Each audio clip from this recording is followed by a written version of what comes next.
Chapter 273. Tan didn't have an ID card in real life, so he decided to look for his presence on the internet. Tan had heard that the small celebrities would try to create news about themselves from time to make their presence known. Tan did not think it was necessary for him to do so. Every now and then, the pet center would release some videos and post them on the forum, and the response was quite good. Tan thought that he should have some fame now, so the response should be good. Although Tan usually acted like he didn't care about the videos and commercials he shot, he still liked to browse the forums to see what people said about him. When he saw those praises, Tan rationally felt that it was not difficult at all, but he couldn't help but feel proud. It felt pretty good. In this day and age, to browse the forums and watch videos, one had to go online and touch the computer. After the Jiao Pa came back, Tan secretly went online. It was too troublesome to use a mobile phone at this time, and many functions were not perfect. It was better to just turn on the computer directly. It had been too long since he touched the computer, and he couldn't use it every day. Tan was bored, so he took a risk. After that time, Tan anxiously waited for the Jiao Pa to talk to him. He felt that the Jiao Pa was someone who even knew which websites the Jiao Yuan visited. Even if he deleted the records, there would always be some traces left. Now, the Jiao Pa used the computer every day. But after waiting for a few days, the Jiao Pa was still the same as usual. He didn't want to talk to Tan at all. Tan was relieved. Although he always felt that the Jiao Pa should know something, he didn't care. If the Jiao Pa didn't say anything, he would continue to play. There was no one at home. Tan turned on the computer and clicked on a video sharing website. After all, the forum was just a gathering of people in a certain circle who had a common hobby. On the video sharing website, there were people of all ages and industries. This should be a better way to see his influence. In the video website category, there was a new advertisement shot by Tan last week. The ranking was not bad. It was different from the previous sensational or narrative types. This time, it was in a rock and roll style. A certain carbonated beverage company even sponsored it. Tan felt that the commercial was not bad and that he had shot it well. However, when he looked at the comments below, Tan was not in a good mood. Below the video, in the comments section where netizens expressed their opinions: first floor, milk tea, melon seeds, cola, peanuts; on the second floor, asking for the number of the avatar above. Third floor, what's the background music? Please tell me. Fourth floor, that big-breasted girl inside looks pretty good. Does anyone know her? Tan, suddenly, he wanted to smash the keyboard and give those people the middle finger. Such a big cat was on the stage, yet no one was paying attention to it. They were all looking at the beauties. Almost half of the people on the 10th floor had gone astray. Most of the remaining people's attention was on the hot girl inside. Although Tan admitted that he had quite a good time working with that girl when he was shooting the commercial, he could not help but feel jealous now. Tan also suddenly realized that he had been thinking too highly of himself. After all, cats were not humans. At this time, everyone on the internet was scrambling to find their own interests. Who cared about what kind of cat was inside? At most, they would just say a few words and forget about it. The focus was still on the person. Although he felt that if there were not so many people paying attention to him, he would have more freedom. However, when he really faced reality, he could not help but feel unhappy. Since he was unhappy, Tan planned to find some fun himself. After turning off his phone and going out, Tan strolled around the school. He wandered to the kindergarten. Tan had originally planned to go around it, but after thinking about it, he decided to go and see how Zhuo Xiaomao tricked people. At this time, Zhuo Xiaomao's class had just finished their indoor class. A group of children yelled and ran towards the yard where there were slides, inflatable castles, and other things. They were afraid that they would not be able to grab them if they were too slow. Behind them, Teacher Xiao Bai and another teacher were reminding everyone not to run too fast and to pay attention to their feet. After Tan looked at Zhuo Xiaomao, who was walking out calmly, his gaze fell on another person sitting in the small yard. On a wooden chair by the side of the small yard where all kinds of fun items were placed, sat a woman that Jingtan knew.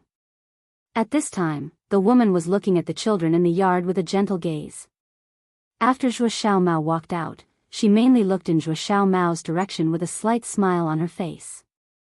People who did not know would think that Zhuo Xiaomao's mother was here. Unfortunately, it was not. This woman was Celestine's wife. According to what Jingtan knew from Mao, Celestine's wife should be more than 4 months pregnant, right? Moreover, it was said that Celestine's wife had been in a traffic accident and was not in good health. Although she tried her best to recuperate over the years, Celestine was still worried. He had been asking people to take good care of her. Other than going to work, Celestine was also at home to accompany her. Why was she here? Did she want to see more children after having children? But she did not have to stare at Zhuo Xiaomao all the time. Teacher Xiaobai was paying attention to the children. She knew that this person wanted to sit alone, so she did not disturb her. Many teachers who taught elementary schools also required enough peace and patience. Perhaps it was because they felt the peaceful aura of this unfamiliar aunt. The children did not feel restrained or uncomfortable. They continued to play on their own. Some of the bolder and more lively ones even came over to say a few words. Zhuo Xiaomao was pulled over to help put together a dinosaur with toys. Then, she walked over to Celestine's wife. "Auntie, why do you keep looking at me? Are you a new teacher?" Although Zhuo Xiaomao could speak a lot, some words were not very clear. People who did not interact with her often needed some time to react. Celestine's wife paused and smiled. "I'm not a new teacher. I'm looking at you because you're very cute." She was just bored at home. Her neighbor was a teacher at Fu Elementary School. When they were chatting, the neighbor mentioned Zhuo Xiaomao, who had entered Tsinghua University's kindergarten when he was 2.5 years old and was doing very well. She came out to take a look. With one look, she had to admit that this child was indeed smart. "Thank you for the compliment." Zhuo Xiaomao replied politely. Then, she was about to leave when she was called to talk for a while. Knowing that the aunt in front of her had a baby, Zhuo Xiaomao looked curiously at her stomach and said, "When I was young, yes, very young. When I was still in my mother's stomach, my mother said that Brother He even hit my palm." Hearing Zhuo Xiaomao mention him, Jingtan's ears immediately perked up. Brother He? Celestine's wife didn't quite understand what Zhuo Xiaomao meant by Brother He. She just thought that it was someone Zhuo Xiaomao knew. "Yes, I heard from an uncle that many people used to think that I would grow very thin and weak. But auntie, look, I'm very strong now." Zhuo Xiaomao rolled up his sleeves and bent his arm to show Celestine's wife his strong muscles. Jingtan. This silly child. He weighed so little. What kind of muscles did he have? Strong my ass. That wasn't all. Zhuo Xiaomao extended his arm in front of Celestine's wife. "Auntie, if you don't believe me, you can touch it. Is it very strong?" I don't let ordinary people touch it." Jingtan. He couldn't bear to watch anymore. He didn't see this little guy scamming people. Instead, he saw how stupid he was. Even the most intelligent person would make stupid mistakes sometimes. Moreover, he was a little kid. Celestine's wife smiled and reached out to gently pinch the little guy's arm. Then, she pinched Zhuo Xiaomao's face. "You're indeed a little strong man." Of course, Zhuo Xiaomao's eyes narrowed as she smiled. Just as Jingtan was lamenting how this lousy kid could be so stupid, he heard Zhuo Xiaomao say in a very proud tone, "My mom said that I can grow so strong because of Brother He. Brother He is very good to me." Zhuo Xiaomao took out the pendant she had been wearing. "Here, this was also given by Brother He. Auntie said that this thing can't be bought even if you have money." Celestine's wife looked carefully at the green plant inside the transparent pendant. She was very surprised. Then, she felt that this thing was probably man-made. It shouldn't exist in nature, right? Although she was suspicious, Celestine's wife still smiled and said, "Yes, it's very precious. Your brother is very good to you. Of course. Zhuo Xiaomao carefully put the pendant back into her collar. She glanced at Jing Tan by the wall and immediately ran over with a smile. Brother He. Brother He. Celestine's wife looked in Zhuo Xiaomao's direction. When she saw the cat on the wall, she was a little surprised.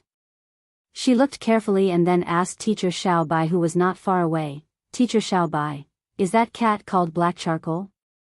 Yes, it's called black charcoal. The children in the class all call it Brother He like Shuiyang. Teacher Xiaobai told her about the black cat. So, Brother He, is this cat? Celestine's wife thought to herself. Looking at the interaction between the man and the cat, Celestine's wife sat for a while. Then, she got up and prepared to leave.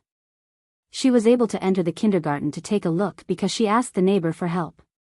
This trip was not in vain. Zheng Tan watched as Celestine's wife walked out of the kindergarten. An auntie went up to her. She was probably a nanny or something like that. Then, the two of them left together.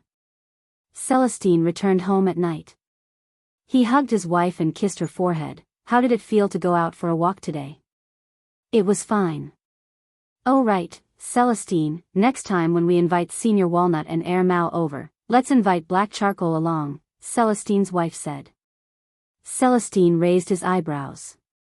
After his wife got pregnant, when he invited Senior Walnut and Air Mao over for dinner, he mentioned that Air Mao should also bring Jing Tan back.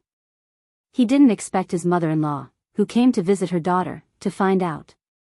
She scolded Celestine for a long time. Her words were very repulsive towards Jing Tan. Ever since she found out that her daughter was pregnant, she couldn't wait to get rid of all the potential threats around her. You still want to bring them in? Celestine wasn't in a good mood at that time. If it wasn't for his wife, he would have fallen out with his mother-in-law. He didn't expect his wife to bring it up herself now. Okay, I'll see when Senior Walnut and Air Mao have time to come over for a gathering. Also, bring Black Charcoal along. I haven't seen that guy in a long time. Hey, I wonder if he's gotten fatter. Thus, on a sunny Saturday afternoon, Air Mao came over to bring Jing Tan to Celestine's place for dinner. Chapter 274. Celestine's house was located in a small district not far from Tsinghua University. When Jing Tan and Air Mao arrived, Celestine was busy in the kitchen. The table was already filled with dishes, and the house was filled with the aroma of food. Yo, Senior Wei, your cooking skills have improved. Air Mao looked at the table full of dishes and said. Ever since his wife was pregnant, Celestine had always hired a nanny to cook. Sometimes, when the nanny was not around, he would personally cook. Today, when they gathered together, Celestine did not ask the nanny to come over. Celestine took out a few steamed dishes and placed them on the table. He patted Air Mao's head and said, "What are you talking about?" With one look, I can tell that this was ordered by the hotel. Air Mao laughed. He could tell that he was just teasing Celestine. Black Charcoal, long time no see. Go and find something to play with. Celestine said to Jing Tan, who was sitting on the sofa, and ran back to the kitchen to take out the dishes. When Jing Tan heard Celestine's words, why did it feel like he was talking to a child? Senior Walnut arrived half an hour later. When he saw Jing Tan, he was surprised. He knew that many pregnant women were very afraid of cats. When Toxoplasma gondii was mentioned, their faces would turn pale. Previously, he heard Celestine complain that his wife and mother-in-law were against bringing the black cat over. He did not expect to see the cat here today. Long time no see, Black Charcoal. They were familiar with Jing Tan, and Jing Tan had helped them a few times. Air Mao and the others did not have as many scruples as the others. When He Tao was peeling peanuts, he helped Jing Tan peel a few peanuts and put them there. Celestine's wife came out to greet the guests for a while and was urged to rest by the three of them. They heard that she had gone to the hospital for a series of checkups and was now tired. She should rest more.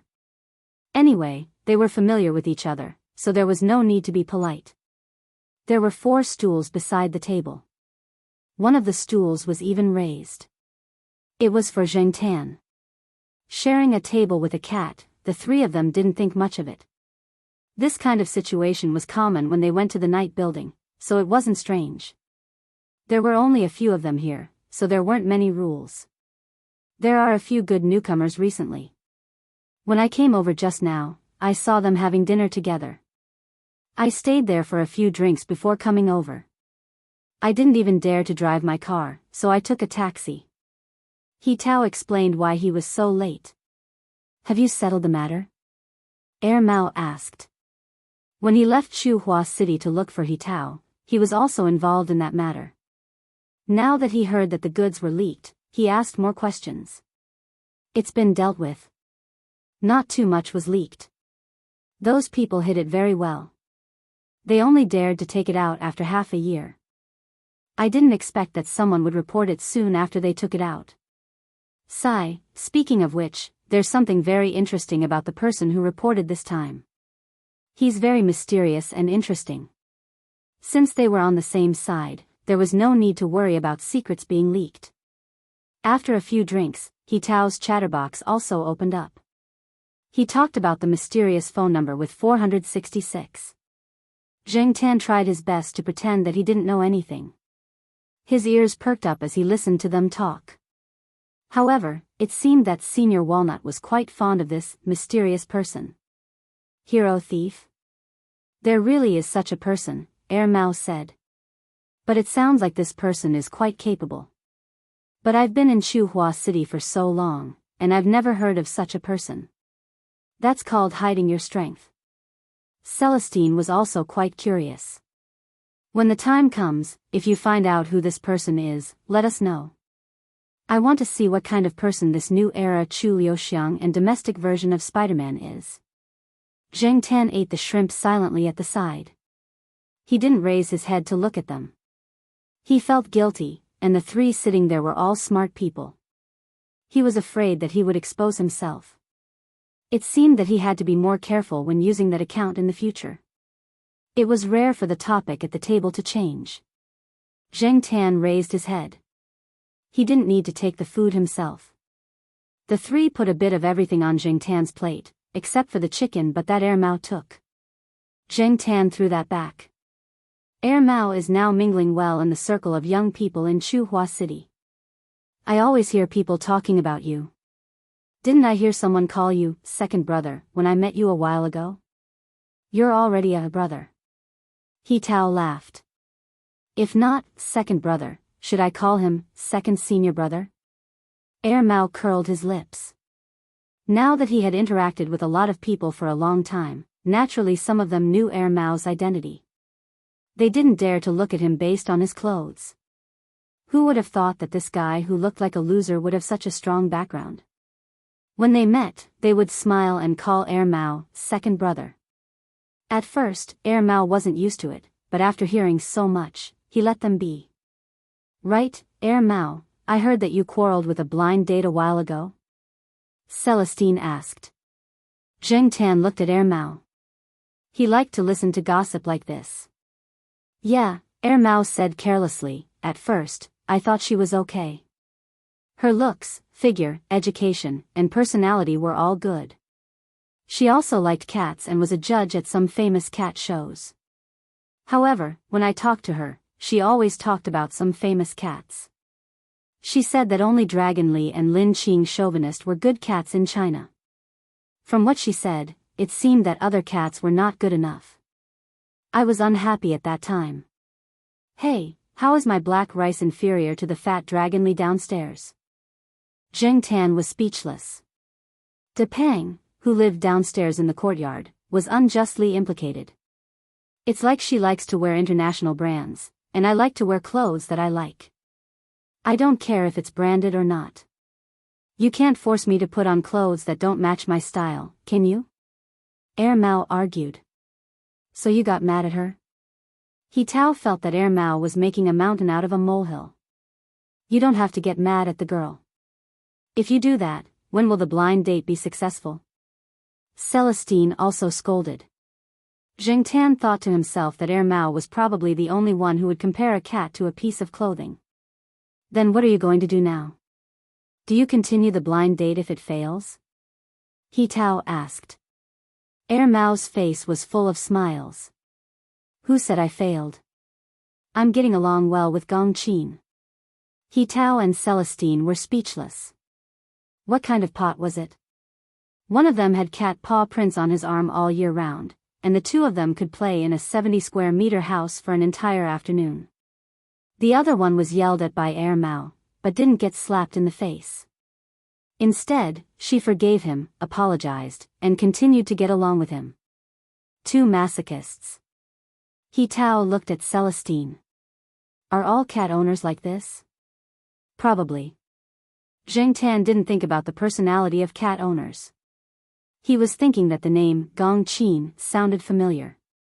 After thinking for a while, he remembered that there was a female judge named Gong Qin at the cat show. Could it be her? Right, I almost forgot. Yi Hao's Triumph is about to open. I have a private room there. Mao, you and Black Charcoal's private rooms have already been prepared. Our private rooms are next to each other. When the time comes, Yi Hao will have someone send the cards directly to you. As for Senior's room, you have a special identity. It's better if you don't go to that kind of place. Hey, so I don't have to go too far in the future. Although Triumph is not as stylish as Night Building, it's still okay to treat people to a meal, drink, and have fun. Black Charcoal, let's go take a look at it before it opens. If there's anything inappropriate, let's tell them in advance and let them rest. Mao rubbed his hands and kicked Zheng Tan's stool. The Triumph that Celestine mentioned was actually a clubhouse that Yi Hao and the others had built at the newly built Hengwu Commercial Plaza near Tsinghua University. After Triumph was built, Zheng Tan would have a place to play. Even without a driver, he could walk there by himself. Therefore, when he heard the news, Zheng Tan was very happy. Triumph opened at the beginning of October. At that time, the Hengwu Commercial Plaza was basically completed. All the roads had already been opened to traffic, and the flow of people and vehicles had skyrocketed. During the National Day holiday, the Hengwu Commercial Plaza also held an event. In addition to the people in the vicinity, students from the nearby universities also flocked there. For a time, the popularity of the place surpassed that of the Central Plaza.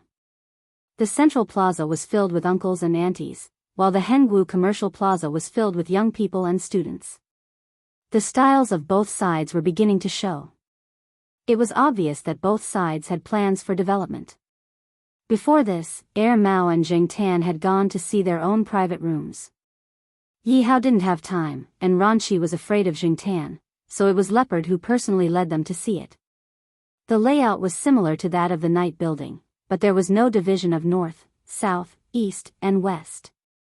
Also, there weren't many internationally famous bands playing there. In fact, the styles of those internationally famous bands with some history weren't accepted by many students nowadays. To them, those bands had never been heard of in the country. Even if they had heard of them, they wouldn't buy it.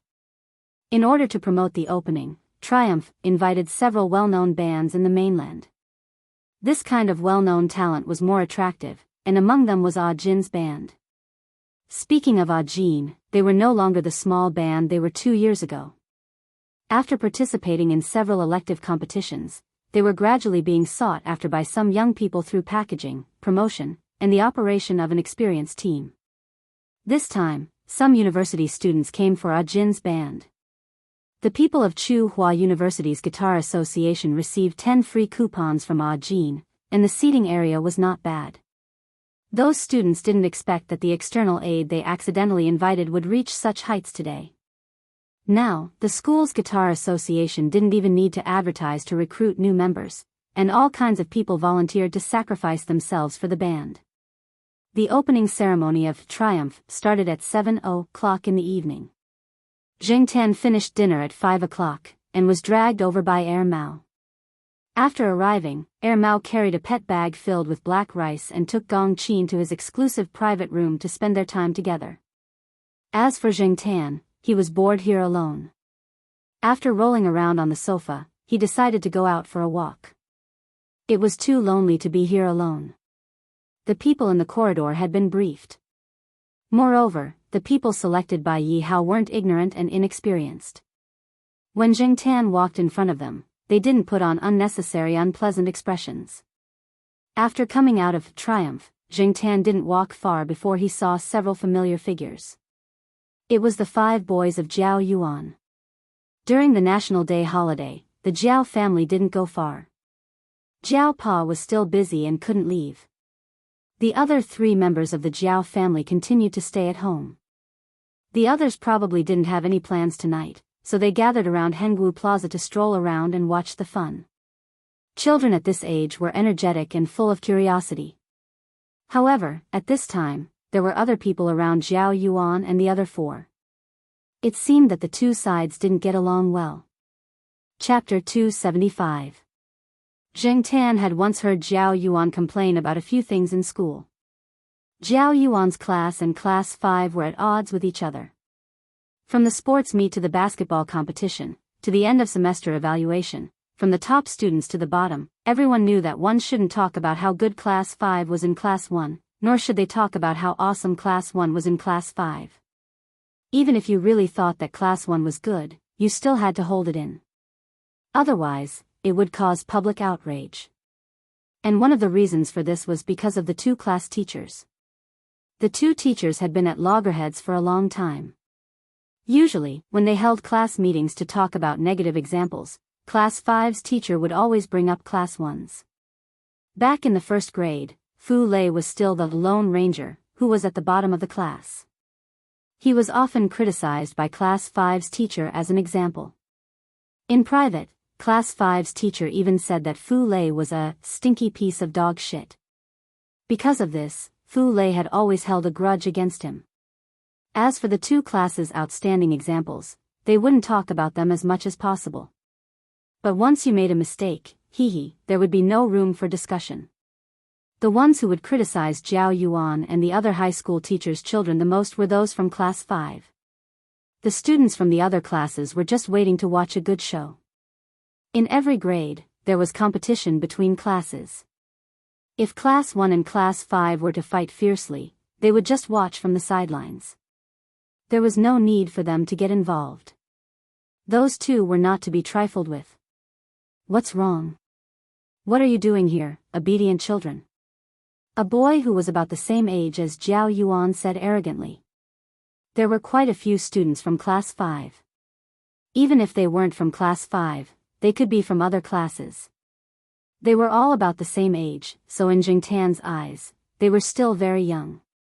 You haven't been in here before, right? The boy pointed at the triumph behind him and taunted Jiao Yuan and the others. He seemed to be mocking Jiao Yuan and the others for being ignorant. Come to think of it, you're all obedient children.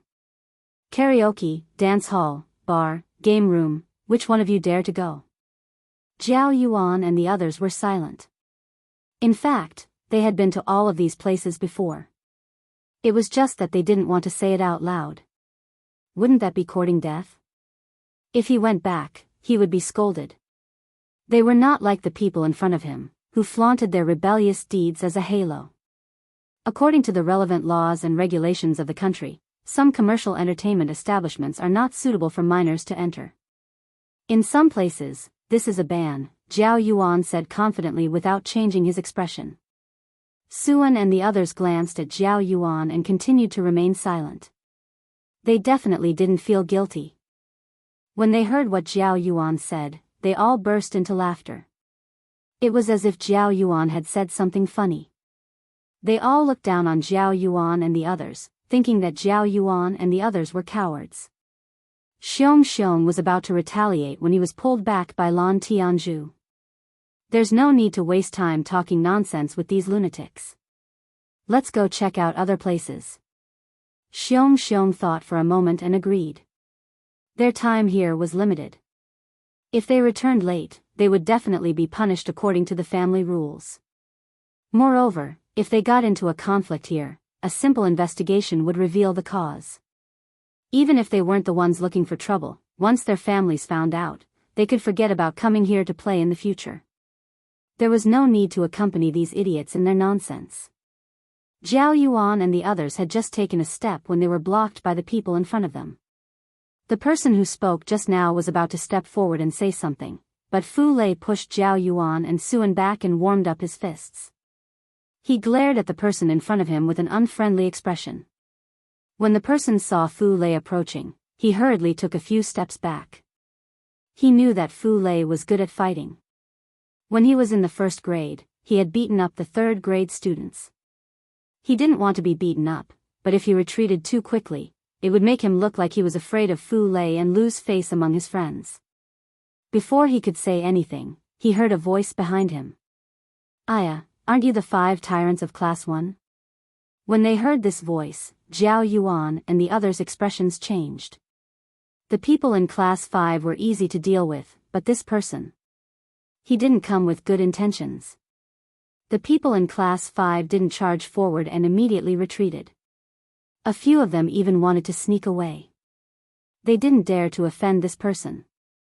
Some time ago, they heard that these people were either expelled or transferred to another school for unknown reasons. They didn't expect to meet this person here. They didn't look at the almanac before they left the house today. Their luck was really bad. Zheng Tan, who had been observing the situation from the side, saw the people who were dressed very maturely. They didn't look easy to deal with. The people in front of him tried their best to act arrogant, but they still looked like students. However, these people seemed like they were already in the underworld. Even though they looked very young, their clothes made them look older. The people next to them were slightly older. They were probably from a nearby high school or were already in the underworld. The person who spoke just now threw the cigarette in his mouth on the ground and crushed it with his foot. He looked at Zhao Yuan and the others with a gloomy expression. "Good, I want to have a good chat with you guys too." After these people appeared, Zheng Tan could clearly feel Zhao Yuan and the others' nervousness. Even Fu Lei, who was always fearless and had the biggest fist, looked very serious. Listening to the rest of their conversation, Zheng Tan deduced that these people were related to the milk tea fan incident from a while ago. When Fu Lei called out the name of the leader, Zheng Tan remembered that this person was in the message he sent to Luo. He heard from Zhao Yuan that this person was the most difficult to deal with among the people who gave them the milk tea powder. He was said to be in the underworld. After the incident, the school said that he was expelled, but in fact, it was more serious. He was detained and a few of them were sent to re-education. However, since this person was able to stand here, he must have some tricks up his sleeves. From what this person said, he felt that he almost got himself into trouble. Zhao Yuan and the others were the ones who helped him. How could he let this go? Just as a fight was about to break out, a voice suddenly interrupted. "Sorry to disturb you, but if you want to communicate, please don't do it here." The words were very polite, but the voice carried a strong sense of warning, and it was not to be refused. Zheng Tan looked over and saw that the person was wearing Triumph's security uniform. Because Triumph had strict requirements for their personnel's appearance, even a security guard looked quite dignified. What's more, these people were originally selected and trained by Yi Hao, so they didn't care about this kind of high school kids' tricks. Since they'd recently opened for business, these brats couldn't fight here. Otherwise, it wouldn't be good for their reputation. If they got into a fight today, people would talk about how bad the security around Victorious Return was tomorrow. If that happened, they'd lose their jobs. Boss Yi didn't give them such a high salary just to be a bystander. These hot-headed brats, who loved to cause trouble for no reason, ran over here to play. Weren't they just causing trouble for them? The person who was very arrogant just a moment ago shrank back when he saw the security guard's eyes. Then, he saw the Triumph badge on his chest and hurriedly handed him a cigarette. He said with a smile, "I'm really sorry, we'll leave now." Normally, he could throw his weight around and claim to be a member of the underworld, but that was only among the students who didn't understand anything. He didn't have the guts to face the people from Victorious Return. He knew full well just what kind of people were behind Victorious Return. The security guard raised his hand to block the cigarette and looked at the person who handed him the cigarette with a professional smile. "Thank you for your cooperation." Although the security guard was smiling, the person who handed him the cigarette was sweating profusely. The hand holding the cigarette trembled slightly. He felt that in front of this person, he didn't have the courage to raise his head. No matter how he looked at the security guard's smile, he felt a chill in his heart. However, that person didn't intend to let Zhao Yuan and the others off so easily. He signaled a few of his companions to keep an eye on Zhao Yuan and the others, then changed to another place to have a good chat. Zhao Yuan was thinking about how to get away when he suddenly felt a push from behind and a weight on his shoulder. Oh my God! Black Charcoal, what are you doing here? Zhao Yuan was too engrossed in his thoughts just now. Being startled by Jingtan, he almost lost his balance and fell. The surrounding people all had different reactions to Jingtan's sudden appearance. No matter what they thought, Jingtan didn't care. Instead, he looked directly at the Triumph security guard who was about to turn around and leave to continue his patrol. The security guard felt that the sudden appearance of a cat was quite interesting. However, when he saw the round tag hanging from the cat's neck, he was startled and said, "Wait a minute." The several people who were about to move paused and looked at the security guard in confusion. After the security guard walked closer, his gaze swept over Jingtan and paused for a moment on the round tag. Then, he said to Zhao Yuan and the others, "These children, please come with me." After all, he had been around for many years, so he could see the situation with a single glance. Therefore, he didn't need Zhao Yuan and the others to explain in detail. The security guard knew that if he didn't do anything, these seemingly well-behaved kids would suffer a great loss. Zhao Yuan and the others actually didn't like being called children, but this wasn't the time to be calculative. Although they were puzzled, following the security guard was better than being forced to leave by these people who obviously had bad intentions. Jingtan didn't need the security guard to say anything. He directly led the way, and Zhao Yuan followed behind Jingtan. Suan and the others looked at each other and followed. "What do we do now?" one of the people who stayed behind asked. "What else can we do?" another person said as he pointed at the Triumph security guard.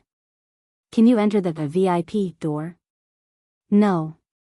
Even if they didn't want to, they didn't dare to enter. Jingtan directly led Zhao Yuan and the others through the VIP entrance. As for the security guard, he had already contacted the person in charge of VIP customers.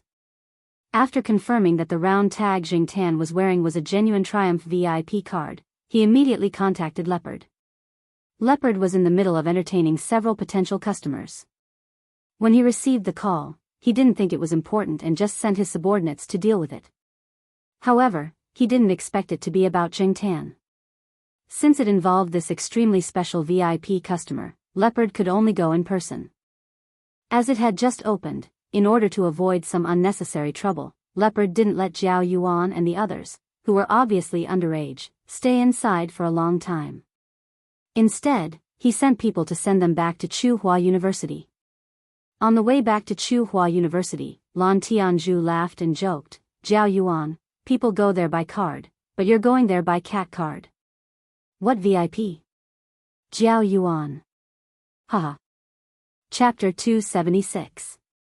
Feng Baijin originally planned to play games at home tonight, but when he got home, he found that his gaming laptop had been pulled off the table by Huzi, who was playing with the internet cable. After raising the kitten for a month, the originally thin and underdeveloped kitten was now as big as a balloon. It was strong and lively.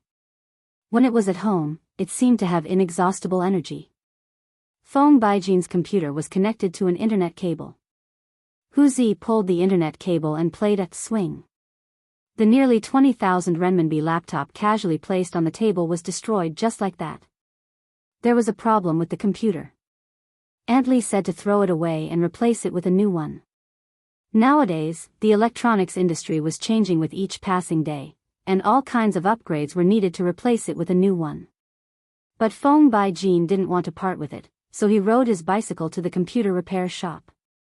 In any case, he only used this computer to play games and had no other secrets, so he wasn't afraid of his information being stolen. At the computer repair shop near the school, Feng Baijin bumped into a classmate. Seeing that he didn't have any plans for the evening, the classmate directly invited him to Triumph for a drink. There were 5 people drinking here earlier, but when Jingtan bumped into Feng Baijin, the other three were preparing to go down to the venue to watch the performance. They wanted to see if they could bump into any girls along the way. That way, their night would be meaningful. Feng Baijin wasn't interested in the performance downstairs. He only came out to use the restroom. The restroom in the private room was occupied by the person with a stomach full of bitterness.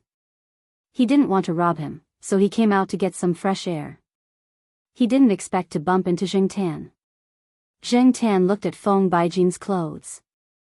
There were several suspicious small black footprints on the clothes, which looked like cat paws. While Zheng Tan was looking at Feng Baijin was also looking at him. Feng Baijin wasn't sure that the cat at the stairs was the one he knew. After all, there were more than one black cat that looked like this, not to mention that they were in the VIP area of Triumph. Therefore, Feng Baijin didn't immediately recognize Zheng Tan. After thinking for a while, he tentatively called out, "Black charcoal?" Zheng Tan looked at him as if he was looking at an idiot. "Damn, it really is you." They could look the same, but the look in their eyes couldn't be fake. Feng Baijin had met this black cat that looked at him with this kind of look. "Why are you here? Professor Jiao is here?" Feng Baijin asked a few questions, but Zheng Tan couldn't answer. Feng Baijin could not stay there any longer. He glanced at Zheng Tan before heading to his classmate's room. Zheng Tan followed and prepared to watch the show. Anyway, he was bored alone in the private room. Moreover, he might witness a live show that was not suitable for children. Unfortunately, Zheng Tan was disappointed.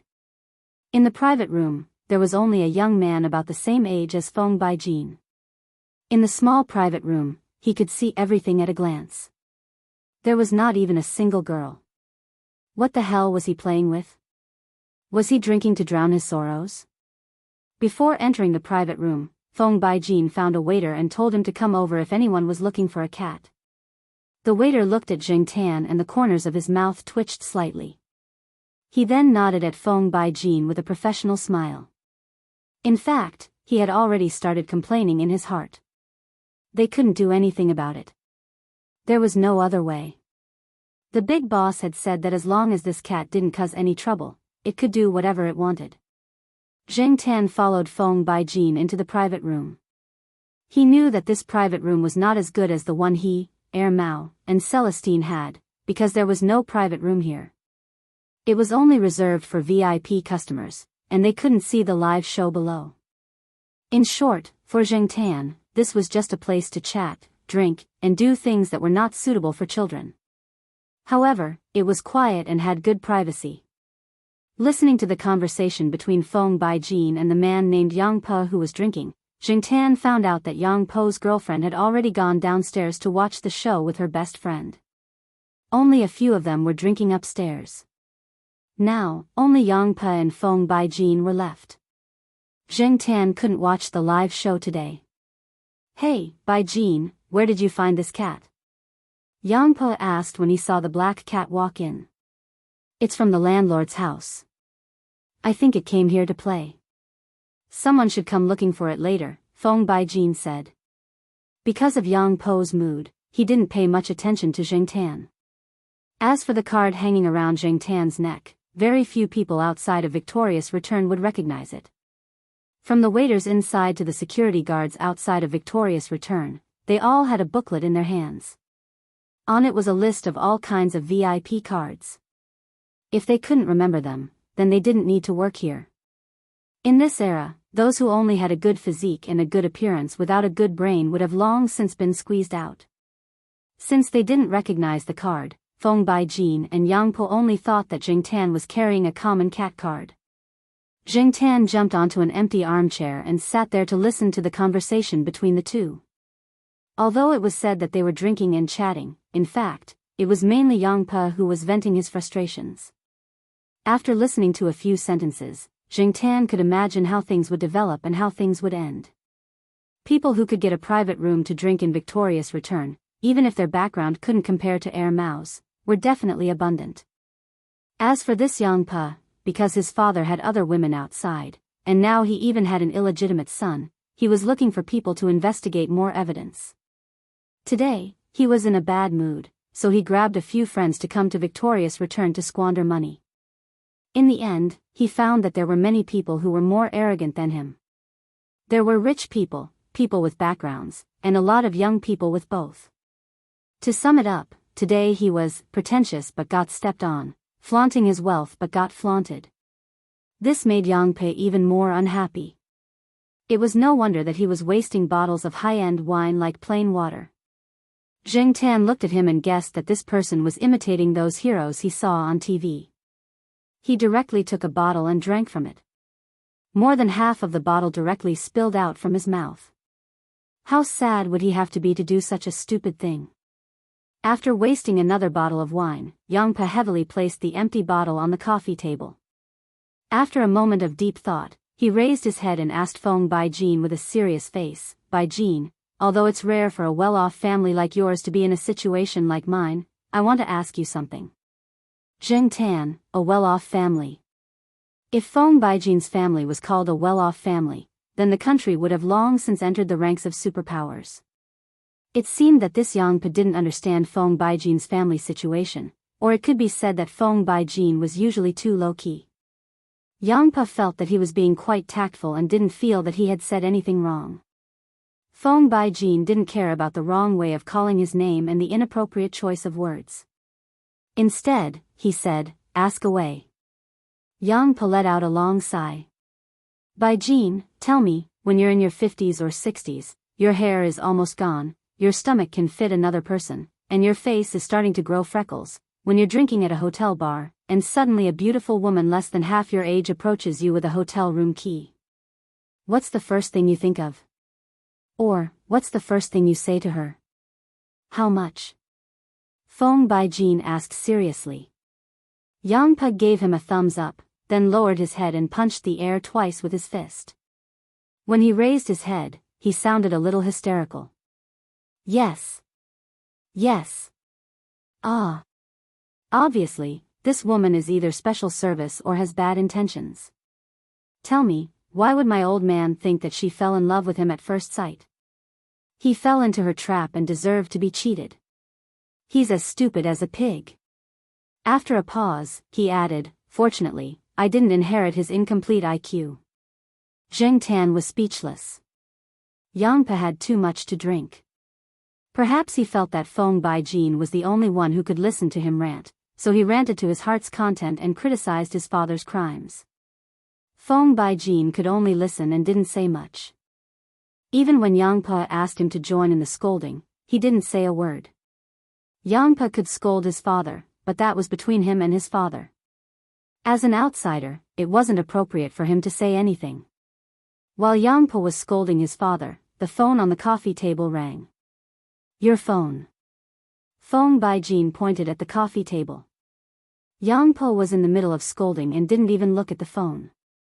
He waved his hand and said, "Wait for me to finish." Zheng Tan could see the caller ID on Yangpe's phone from the sofa. Jin Gui. Zheng Tan looked at the name displayed on the screen and searched his memory. He remembered that Lu Ba had mentioned this name when she was talking to someone on the phone. At that time, he felt that this name was quite unique, so he had a deeper impression of it. As for whether Jin Gui and Lu Ba were the same person, Zheng Tan didn't know.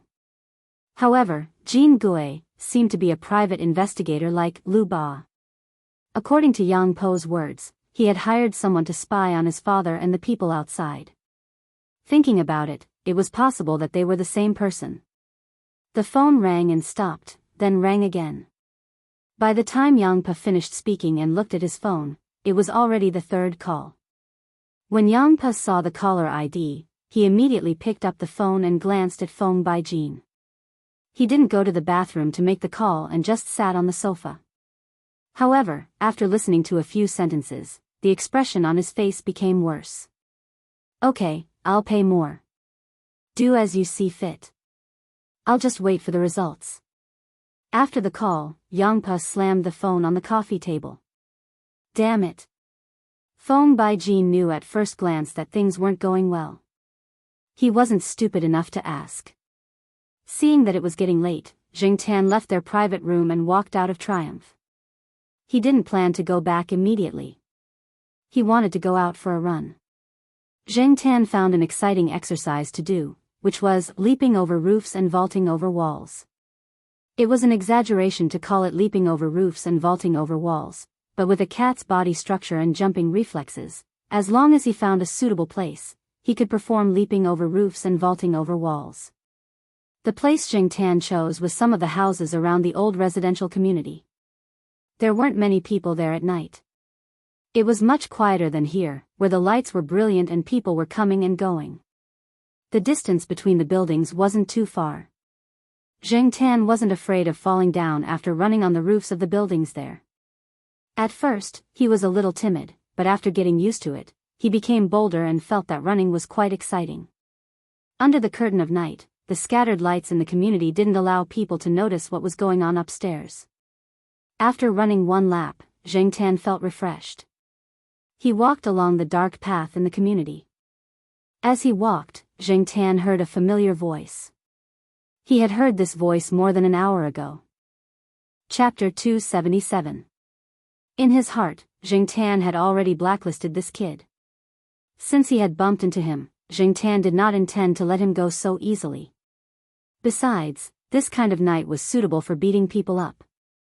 When Zheng Tan went over, the man was making a call at a public telephone on the side of the road. He was different from when Zheng Tan saw him at Hengwu Plaza. Now, the man was dressed differently. He was wearing very ordinary jeans, neither too unconventional nor too fashionable, and an ordinary hoodie. When he was on the phone, his voice was suppressed, as if he was talking about something that could not be exposed. While he was talking, his eyes would occasionally pay attention to the surrounding movements. If he noticed someone walking past, he would pause for a moment and wait for the passerby to leave before continuing. Fortunately, there were not many people walking on this side of the road at this time. Occasionally, there would be people riding electric scooters, so it did not delay the phone call. Zheng Tan stood on the wall next to the road. The streetlights could not reach him there. In addition, because of the color of Zheng Tan's fur, it was difficult to notice him. Besides, at this time, no one would pay special attention to anything on the wall. After listening carefully for a while, Zheng Tan speculated that the man had reached an agreement with someone and was going to do something. As for what it was, he did not know. He could not hear the voice on the phone, and Zheng Tan did not listen for long before the man hung up. Something was strange. This made Zheng Tan, who had planned to sneak around in the dark, change his mind. He wanted to see what the kid was going to do. After the call ended, the man stood by the public telephone in a daze for a while. He looked at the sports watch on his wrist and then walked toward the intersection. There was some irritation and anxiety in his steps, as if he was worried about something. Zheng Tan followed him on the wall and watched as the man walked out of the intersection and bought 2 cans of beer from a small shop that was about to close. Then, he returned to the side of the road and leaned against the wall to drink beer. He stood between the intersection of 2 streetlights, and his figure was a little blurry. Drinking could boost one's courage. For some people, it could even have a calming effect. Zheng Tan watched as the man finished the 2 cans of beer and leaned against the wall. He put his hands in his pockets and slammed his back against the wall. He didn't use much strength, but it seemed that this method could relieve the frustration in his heart. The person who was banging his back against the wall was only paying attention to whether there was anyone at the intersection. Perhaps he had something on his mind, but he did not notice that someone was staring at him from the wall not far away. The irritation in his heart made him want to smoke that thing. Unfortunately, because of the thorough police investigation last time, he was a little timid, so he usually did not bring those things with him. He searched his pockets and trousers, only to find half a pack of cigarettes. He took them out, lit them up, and leaned against the wall to smoke one cigarette after another. He smoked a lot and almost choked because he was too focused on his thoughts. He took a few deep breaths and waved his fist as if to encourage himself. Wealth comes from danger. Thinking of the benefits that the other party had promised, the fear in his heart dissipated a little. After this, he would not have to worry about not having a car and a beautiful woman. Zheng Tan saw that the man seemed to have made up his mind. He did not continue to lean against the wall and smoke. He raised his wrist to look at the time and threw the remaining half of the cigarette on the ground. He pulled up his hood and put his hands in his pockets. His back was slightly hunched as he walked towards the intersection. Jingtan saw this and knew that the man was going to do something bad, so he quickly followed him. The man was familiar with the place and the intersecting paths. Just as Jingtan was trying to figure out what the man was up to, he saw the man pick up his pace and head towards one of the paths. He waited at the junction, and about 3 to 4 minutes later, a slightly rotund man about 1.7 meters tall with a pair of metal-framed glasses and a briefcase walked past him. He looked like a normal office worker. When the young man saw the passerby, he immediately rushed over. A cold light flashed in his hand as he stabbed the man. Jingtan, who was standing on the wall, was stunned. He did not expect the man, who was only 2 years older than Zhao Yuan, to have the guts to do such a thing. He originally thought that the young man was only going to rob some unlucky guy and extort money. However, Jingtan had underestimated this person and was obviously going to kill him directly. The man who was attacked also reacted. When the man rushed over, he realized that something was wrong and instinctively dodged. However, he still hurt his side of his waist. If it were any other time, he would have a better chance of dodging or even counterattacking successfully.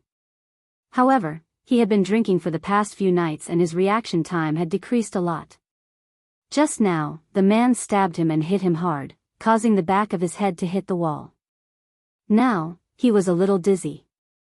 He could see that the man was unfamiliar with the technique and was not decisive. He thought that the man was also a little timid and conflicted. However, after the first stab, the hesitation and conflict disappeared. The second stab was obviously more decisive. The man who was attacked saw this and knew that he was in trouble.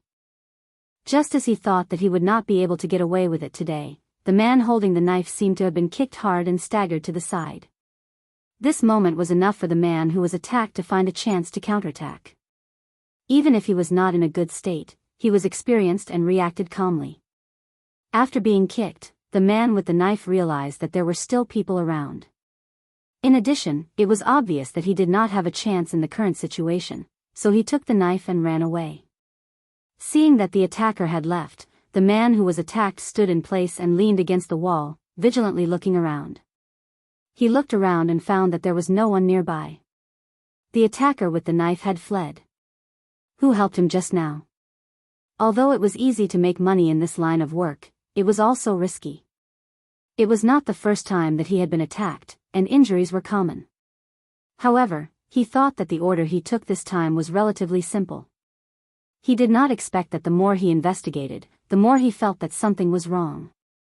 Today, he talked to the employer about increasing the price. Now, it seemed that the increase was too low. Jingtan hid on the balcony of the second floor of a small building not far away. He watched the man holding the side of his waist with one hand and taking out the phone from his pocket with the other. Hello, Liuba, this is Jean Gue. Are you in Chuhua City? Yes, I have a problem here. If you are free, can you help me? The man said. This guy is Jean Gue? Jingtan was surprised. Wasn't this man helping Yang Po investigate something? How did he get stabbed here? Thinking of Yang Po's face after the last phone call in triumph, Jingtan guessed that something had happened and it had become more difficult. He could tell just by looking at Jean Gue. I can guess who ordered it, but I have to find the guy who did it. Jean Gue looked at the hand that was holding the side of his waist with blood and cursed, damn it. After hanging up the phone, Jean Gue walked in the direction that the attacker had fled. Seeing so many forks in the road and the fact that he had just been stabbed, he was not in the mood to continue chasing. He quickly left the place. At that time, Jean Gue did not see the attacker clearly. Moreover, the street lights were not very bright at that time. The attacker was wearing a hood, and there was a large shadow on his face. He could not see clearly. He only knew that it was a young man, but he could not accurately determine his age. He could only speculate further based on the attacker's general figure and the strong smell of alcohol and cigarettes on his body. However, this was also limited. Although Asians did not look as old as Europeans and Americans, and there was a clear difference between domestic and foreign high school students, that was only the majority of examples. There were also exceptions. The kid that was blacklisted by Zheng Tan was one of them. Although he was a third-year student, he was now expelled. Even if he looked a little immature, no one would doubt that he was 18 or 19 years old. It was hard for Jean Gui to imagine that the attacker was a third-year kid. Zheng Tan looked at Jean Gui, who was still calm. There was probably no fatal injury, and the injury was not serious. After Jean Gui left, Zheng Tan continued in the direction that the kid had just left. There were several forks in the road ahead. Jean Gui might not know which way the attacker had left, but Zheng Tan could.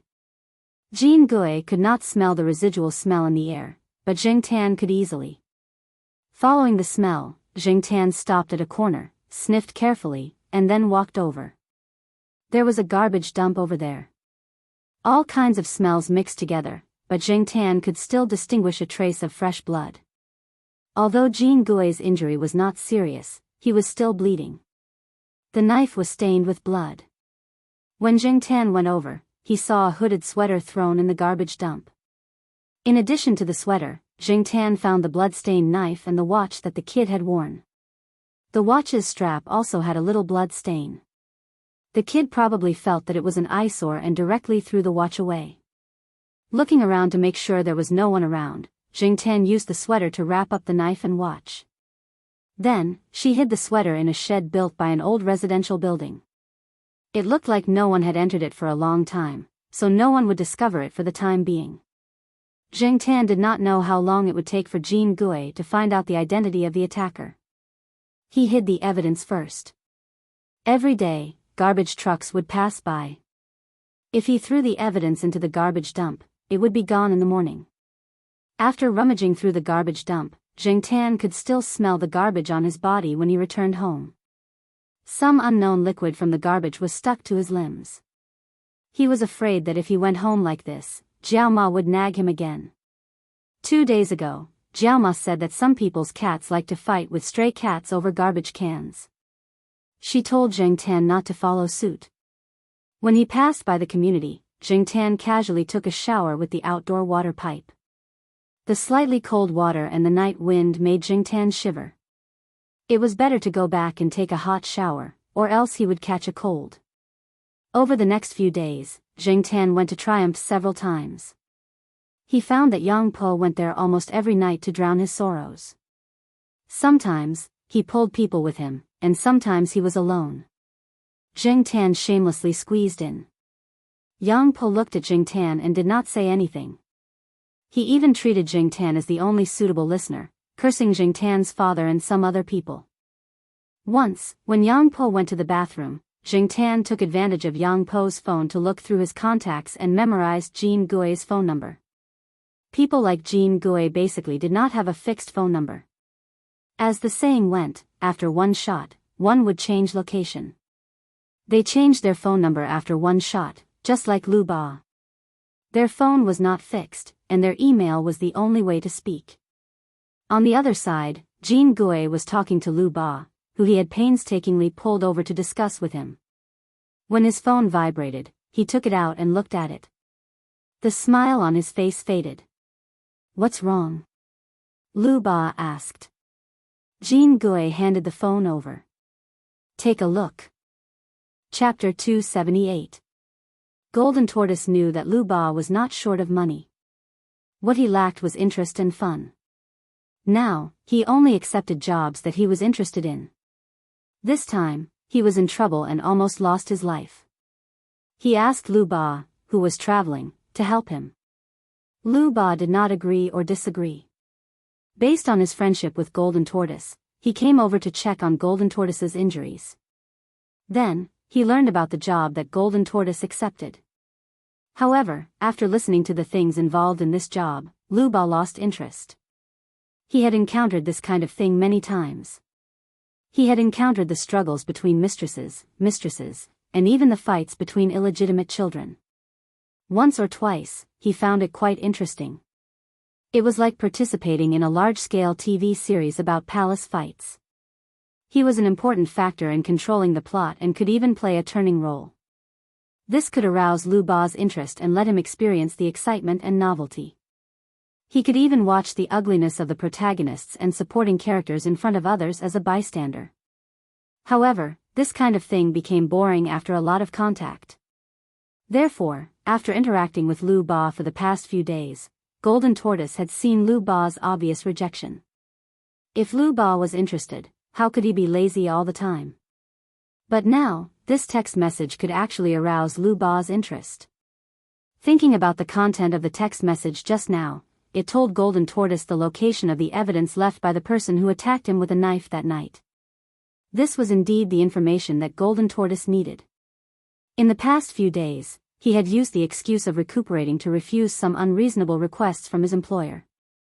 They were private detectives, but not suicide detectives. Since they found that the people involved were not so simple, they needed to investigate more and even reorganize their thinking to figure out what could be investigated and what could be avoided. As for the number that sent the text message just now, Golden Tortoise only glanced at it casually. It was a number that he had never seen before. Golden Tortoise just thought that someone who knew him was trying to curry favor with him or that there was an internal conflict in the other party's camp. But obviously, things were different from what Golden Tortoise imagined. Judging from Lu Ba's reaction, he knew that there was something wrong with this number. "Do you know it?" Golden Tortoise asked. Lu Ba shook his head. "No, but I heard someone mention it not long ago." Although Lu Ba was not in Chuhua City or even the province at that time, he liked to pay attention to some interesting things, and one of them was about the number 46. He had a feeling that there was a very interesting secret behind this phone number. He had planned to reveal it the next time this number caused some trouble, but he didn't expect to encounter it now. "Do you mind if I use your phone?" Lu Ba took out Jean Gui's phone number and shook it. The golden turtle waved its hand and said, "Use it." Lu Ba looked at the number and dialed it. As expected, the other party's phone was turned off. Was it because of caution, or was it because of other reasons? Since Lu Ba was also involved in the case of the milk tea powder and the problematic candy, she also paid attention to it. Otherwise, she wouldn't have discovered such an interesting thing. Even the police had paid attention to this number before, but they hadn't found any useful information. After ending the call, Liu Ba returned the phone to Jean Gui and said, "I'll go with you to get the things mentioned in the message, and we'll go somewhere by the way." Jean Gui had no objection. The reason Zheng Tan had sent the message was because he had heard Zhao Yuan and the others mention the problematic kid. Even though the kid had been keeping a low profile for the past few days, probably because he had done something wrong, and he did not cause any trouble for Zhao Yuan and the others, there was no news that anything had happened to him. Zhao Yuan even heard from a third-year middle school student that the kid was doing well. Knowing that Golden Tortoise had not found the person, to prevent the man from coming after Zhao Yuan and the rest, Zheng Tan immediately gave him the clue after he found Golden Tortoise's number. After sending the message, Zheng Tan turned off his phone and went out for a walk. He didn't believe that Jean Gui and the others couldn't find the boy with the clues. Today, Zheng Tan was listening to Er Mao and Celestine's conversation at Er Mao's house. It was the weekend, and Er Mao's girlfriend was busy these days. Celestine was going to pick up his wife at his mother-in-law's house at night. As for the time before that, he had stayed at Er Mao's place to chat. F***CK, that hairy boy has been wandering around these 2 days, Er Mao said angrily. The hairy boy that Er Mao was talking about was Candy Peanut. Recently, Black Rice had been lying on the balcony of his house, and Candy Peanut would howl whenever he went to the eastern courtyard. Once, he even fought with Sahara. After the fight, he would howl again. "Why are you stopping them? Just let them interact with each other for a while before they continue to give birth," Wei Ling said. "Easy for you to say." Er Mao snorted. "Anyway, I don't like that hairy boy. Senior brother Wei, you don't understand. You haven't experienced this feeling." "What feeling? Tell me." "The feeling of marrying off a daughter." Celestine laughed. "You're talking as if you've married off a daughter before. Tell me what it's like." "It's like. I raised a good cabbage with so much effort, but in the end, it was taken away by a stupid pig. Celestine and Jingtan were speechless. These words were familiar, but the perspective of the speaker was different. As they were talking, a cat howl came from below. Mao squeezed the beer can so hard that it cracked. Here it comes again. Jingtan looked at Mao and knew that if Candy Peanut continued to tease him, Mao would probably run down and beat him up. Jumping off the sofa, Jingtan left the family building and patted Candy Peanut, who was squatting on the cement ground in the courtyard. Peanut Candy stopped howling when it saw Jingtan. It meowed twice, sounding quite aggrieved. It glanced at Mao, who was standing on the balcony on the third floor, waving its mop in protest. Peanut Candy bared its teeth and turned to leave. Jingtan felt that the conflict between Mao and Candy Peanut was getting bigger and bigger. He just didn't know who would compromise first. Since he came down, Jingtan didn't plan to go upstairs. He walked out of the courtyard and planned to walk around. He also wanted to check his phone to see if there were any messages. As he was walking, Jingtan suddenly felt a pair of eyes on him. He looked up and saw a person who was dressed like the other students in the school. However, he had a short tail at the back of his head. Jingtan could tell who this person was even with a ponytail. Jingtan looked at the person. He didn't have a satchel or any big bags. When the person saw Jingtan, he even turned his shirt inside out to show Jingtan that he didn't bring a squirt gun this time. The person was Lu Ba. Even if this person didn't seem to be carrying any dangerous items, Jingtan still looked at him warily. Compared to Jingtan's vigilance, Lu Ba chewed the gum in his mouth and blew a bubble when he saw Jingtan. Then, he smiled at Jingtan and said, "Hey, long time no see." Jingtan still looked at him warily. Lu Ba raised his hands and signaled to Jingtan that he didn't have anything in his hands. Then, he walked towards Jingtan. When he was 4 or 5 meters away from Jingtan, he turned a corner and walked towards a nearby sports field. Jingtan thought for a while and followed him. However, he was more than 10 meters away from the guy in front of him. Otherwise, Jingtan would be worried. Until now, Jingtan still didn't know the guy's real identity. It was better to be vigilant. Lu Ba didn't walk far. He found a place to sit beside the sports field that was closest to the courtyard. He didn't sit on the stands, but on the grass next to the sports field. It's so good to be a cat. You can play as you want without the pressure of life, Lu Ba said with emotion. Jingtan heard this from a tree not far away and sneered in his heart. Not every cat was free from the pressure of life. Some cats even had psychological problems, but it was hard to tell. However, Jingtan didn't care about other things. He was now thinking about why Lu Ba was here. Was he the person that the golden turtle asked for help that day? Just as Jingtan was thinking, a student who came to pick up the ball kicked it back to the field. After he sat down, he wiped his sweat and was about to take a rest. When he saw Lu Ba sitting there, he smiled and said, "Hey buddy, which courtyard are you from? Are you interested in playing a few kicks? There aren't many people over there, and there are beauties watching." As he said this, he winked at Lu Ba and raised his chin to point in a direction.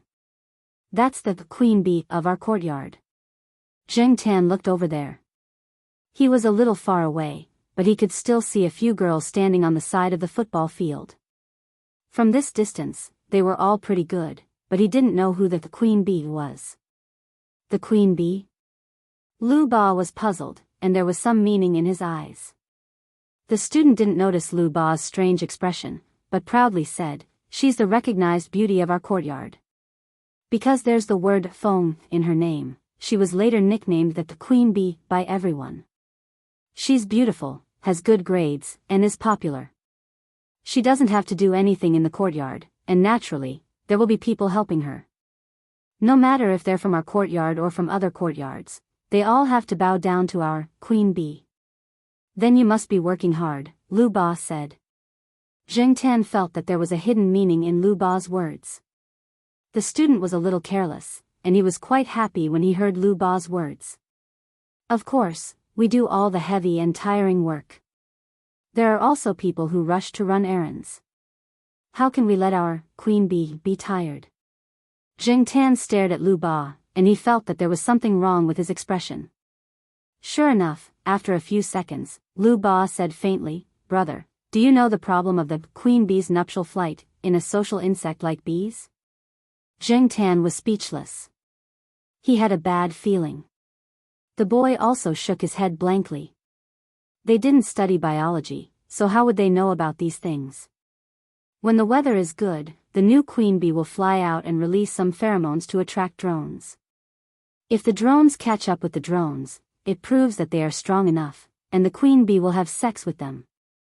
After indulging to her heart's content, the drone will probably die of exhaustion. In short, he won't survive. Then, the queen bee will continue to fly and have sex with another strong drone again. The drone will end up the same as the previous one, and then it will continue to do the same. Until she feels that there are enough little tadpoles, she will stop. This is the nuptial flight of bees, Lu Ba said slowly. Chapter 279. Jing Tan had always felt that only academic people would use serious academic words to talk about things that would sound like hooligans to others. However, the listeners would not feel that this person was acting like a hooligan. Instead, they would feel that this person was really knowledgeable. These people were always able to twist a good and normal thing. It was obviously a romantic thing, but when they took it seriously, it was a little scary. Now it seemed that not only those academic people could do this, but other people could also do it, such as Lu Ba. This made Jing Tan suspect that Lu Ba was like a general who came out to take revenge on society. Didn't she see that the student next to her was dumbfounded? After the student came to his senses, he laughed dryly and said, "Ahem, in fact, I have always thought that bees are a kind of insect full of positive energy.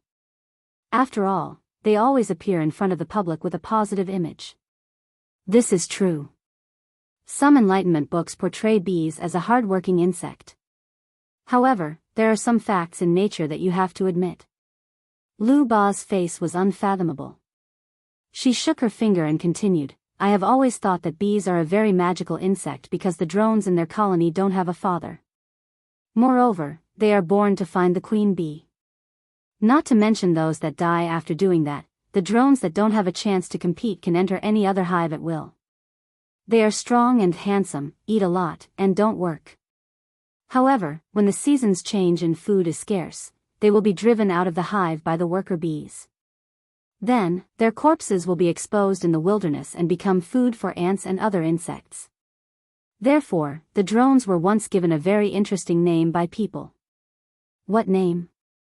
The student unconsciously scratched his arm as if he was scratching the goosebumps.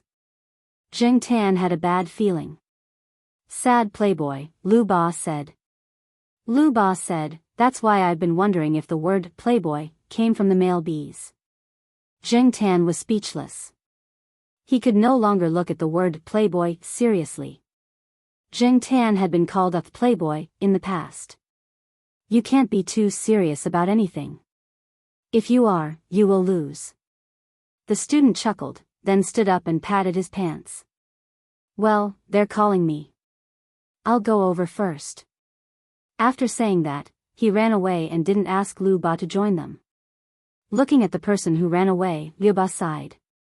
He ran away just like that. Glancing around, there was no one around. The sound of cheers from the soccer match at the sports field was endless, so no one would notice them. Lu Ba shifted her gaze to Jing Tan, who was lying on the tree and yawning. Seeing this, Jing Tan, who was halfway through his yawn, stopped yawning abruptly. Black charcoal. Lu Ba looked at Jing Tan and said, "Come on, let's continue our conversation." Jing Tan was speechless. Lu Ba was probably in a bad mood. When she was in a bad mood, she would chat with others or go out to gain hatred points. What she said just now had traumatized Jing Tan and the student who had run away. Therefore, Jing Tan didn't want to continue listening. Ignoring Lu Ba's muttering, Jing Tan jumped down from the tree and left. He didn't want to continue listening to Lu Ba's revenge. Jing Tan ran to the woods and turned on his phone to see if there were any new messages. Sure enough, there were several text messages as soon as he turned on his phone. Most of them were from Golden Tortoise. One of them was from an unfamiliar number, and the other two were call notifications. Before he turned on his phone, the unfamiliar number called Jingtan twice. Unfortunately, Jingtan's phone was turned off. Looking at the number, Jingtan found that there were 4 8s in the unfamiliar number. The position of the 4 8s in the 11-digit number was exactly the same as the position of the 4 6s in Jingtan's phone number. Jingtan first thought of Zhang Dong, and then he thought of the people related to Golden Tortoise. After reading the messages one by one, Jingtan knew that Golden Tortoise had found the evidence. As for Golden Tortoise's questions about who Jingtan was, Jingtan glanced at them and didn't bother to reply. The phone number with 4 8s didn't ask about Jingtan's real identity. Instead, it asked, "Are you interested in having more partners?" At first glance, he thought it was a group chat message. As the saying goes, cast a wide net to catch a big fish. Jingtan had done this before. But after thinking about it, Jingtan felt that something was wrong. The message said, "More partners," and after sending the message, it made 2 calls. If this person wasn't fishing or had a hobby of group sex, then this person knew what Jingtan had done with this number before. Should he reply? Jingtan didn't press the reply button. After thinking about it, he didn't bother about it. He didn't play games, so he turned off his phone and left. He knew that the police had paid attention to him in the previous case, but if this person wasn't from the police, then who could it be? Generally speaking, people who used 4 8s were mostly rich or successful people, but Jingtan's intuition told him that it wasn't that kind of person. A few days later, when Jingtan was chatting with Jiao Yuan and the others, he heard that the troublesome milk tea fanboy had offended someone. As for what happened to him, Jiao Yuan and the others had all kinds of guesses. As for the real situation, no one knew. In short, the troublesome kid never appeared again. Since the troublesome kid was dead, he wouldn't be a threat to Jiao Yuan and the others. Jingtan was relieved. That day, not long after Jingtan installed the rechargeable battery and turned on his phone, he received a call before he had time to read the messages from the Golden Tortoise. Looking at the 4 8s displayed on the screen, Jingtan, who was about to press the reject button, stopped. He didn't know if he should answer or hang up. He had too many guesses. He wanted to know the other party's identity through this phone call, but he didn't know how to answer the call. Should he howl? Jingtan set the phone to silent mode, so the screen was always on. He didn't answer the first call, but the next call came. It seemed like the other party was persistent. Jingtan pressed the answer button after the 5th call. He wanted to know the other party's identity. Even if the other party tracked down the location of the phone call, Jingtan wasn't afraid. He was a cat now, and no one would believe that a cat was behind this number. After the call was answered, neither party said anything. They listened carefully to the background noise from the other party. Both parties were in relatively quiet places. Jingtan could occasionally hear birds chirping not far away, and there seemed to be the sound of a computer fan on the other party's side. Both parties were silent for about half a minute. Just as Jingtan was about to hang up, the other party spoke. "Are you interested in having more partners?" Jingtan was familiar with this voice. "My name is Lu Ba. I work in many fields and have a little fame in the circle of private detectives. I think you should be able to find me with your means." He revealed his identity first to show his sincerity. Seeing that Jingtan didn't say anything, Lu Ba continued, "I know about your deeds. If you have something fun next time and it's not easy to deal with, you can consider inviting me to join. I guarantee my character and absolute conscience in the industry. If you don't believe me, you can ask the client. The first order is free. If you like it, the price is negotiable. In fact, I don't believe in text messages. I either call or email. Of course, it doesn't matter if you're still used to text messages." After a series of words, Liu Ba finally asked, "May I know how to address you, brother?" The few hairs above Jingtan's eyes trembled, and he directly pressed the button to hang up. "Call me your uncle." Liu Ba, who was decisively hung up by Jingtan, smiled helplessly when he heard the busy tone on the phone. He said to Jean Gui, who had been silent, "The person behind this number must be bad-tempered." Lu Ba didn't know that it was because he had left a bad impression on Jing Tan after several meetings. Jing Tan was too lazy to listen to Lu Ba's nonsense. In the past, he wanted to ask Lu Ba for advice, but now he gave up. Lu Ba might be in a bad mood and tell Jing Tan an animal story. That would be a trap. As for email, Jing Tan didn't have one yet. Even if he had one, Jing Tan wouldn't send an email to Lu Ba. Although Jing Tan's computer skills only stopped at some basic network operations, Jing Tan knew that the network was not a reliable hiding place. Perhaps if he sent an email today, Lu Ba would come to him tomorrow. Ask him for help? Jing Tan didn't think that he needed Lu Ba's help now. What could he use private detectives like Lu Ba and Jean Gui for? Feud between rich and powerful families? A melodramatic family drama? Jing Tan felt that it was too far away from the Jiao family. After turning off his phone, Jing Tan simply tidied up the tree hole and put a bag of desiccant and his phone into a bag. Jing Tan didn't know if this would work, but he just wanted to give it a try. Coming out of the tree hole, Jing Tan stretched her body. She jumped and ran in the forest for a while to stretch her body. Then, she lay down next to a tree not far from the side door and rested. She watched a guard play a frisbee game with his dog. While watching, Jing Tan suddenly narrowed his eyes and widened them. He saw a man and a woman coming in from outside the door. The man was Jiao Pa, but the woman was not Jiao Ma. If they were colleagues, it would make sense. However, Jing Tan often went to the Institute of Biological Sciences and had never seen this woman. Moreover, there were few female teachers in the Institute of Biological Sciences who dressed up like this. She looked good, at least with good makeup. Looking at the two of them, they seemed to be acquaintances. Jing Tan, who had just thought that there wouldn't be a melodramatic family drama, was now nervous. Fortunately, he soon found that Jiao Fox's expression was not very good. He seemed to be alienated and seriously dissatisfied with the woman. Jing Tan jumped down from the tree and quietly approached the roadside. He hid under the trees and then pricked up his ears to listen to what the two of them were talking about. As soon as he heard the word pomelo, which was very sensitive to Jing Tan suddenly heard a shout when he was staring at the woman. Black charcoal. Jing Tan looked at the Jiao Pa and found that the Jiao Pa was looking at him. Professor Jiao was very dissatisfied with the person next to him and didn't want to look at him. He would rather look at the tree next to him.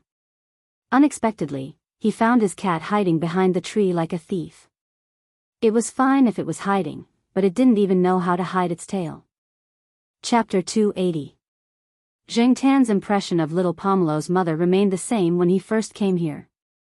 At that time, Jing Tan felt that little Pomelo's parents were the same type of selfish people as his own parents.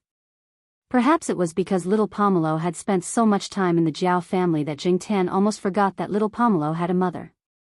It was just that this mother rarely called little Pomelo throughout the year. Even when he went to the Jiao Ma's hometown during the summer holidays, Old Master Gu and Old Madam Gu did not mention little Pomelo's mother much. It was obvious how dissatisfied they were with little Pomelo's mother. However, no matter how dissatisfied they were with her, no matter how wrong they thought she was, and no matter how much they disliked her, she was still little Pomelo's biological mother. She had not come to see her daughter for 3 years, and she had not said anything about bringing little Pomelo over to play with her. Why was this woman here now? Jing Tan was in a bad mood. He had already started to imagine all sorts of possibilities. If this woman wanted to bring little Pomelo abroad to spend the rest of her life with her, the Jiao family had no right to stop her. The more he thought about it, the more irritated he became. Jing Tan followed beside the Jiao Pa and listened to their conversation patiently. Although the atmosphere was not very good, it could not be awkward all the time. If it was awkward, Jing Tan would not be able to get any information.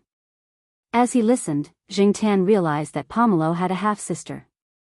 In other words, not long after this mother sent little Pomelo back to China, she met her second love abroad and had a little daughter now. She was already a mixed-race child who was more than a year old. What made Jing Tan angry was not that Pomelo's mother had left Pomelo to live her own life in China. It was that when this woman talked about her daughter, from her expression to her tone, Zheng Tan was so angry that he wanted to grind his claws. Zheng Tan was a little worried. To put it more accurately, when the cinnabar mole on Pomelo's mother's chest turned into a glaring chili sauce, should she wipe it off or not? After talking about her daughter with sparkling eyes, she realized that it was not a good topic to talk about. It was obvious from the Jiao Pa's rare dark expression. Pomelo's mother coughed awkwardly and changed the topic. Pomelo is in 4th grade this year, right? How are her grades? Can she keep up? I'm not optimistic about the education system in China, said Pomelo's mother. Father Jiao glanced at her indifferently. Pomelo was already in her 2nd year when she was sent back to China. Little Pomelo was sent back to China in 2003, and it was already the second half of 2006. Pomelo's mother's face stiffened. She counted the years and said, "So, he's already in the 5th grade. That's fast." The Jiao Pa glanced at her again. She'll be in 6th grade in September this year. She'll be in junior high next year. I remember she told you when she skipped grades. Pomelo's mother was speechless. All right, there was an awkward silence again. The Jiao Pa was usually tactful with his words. He rarely said such blunt words. Hearing the Jiao Pa's tone, Zheng Tan knew that he was not very calm at the moment. Zheng Tan looked at Pomelo's mother's expression and knew that she did not know what to say. She could not even laugh dryly. No matter what, she felt guilty when talking about her eldest daughter.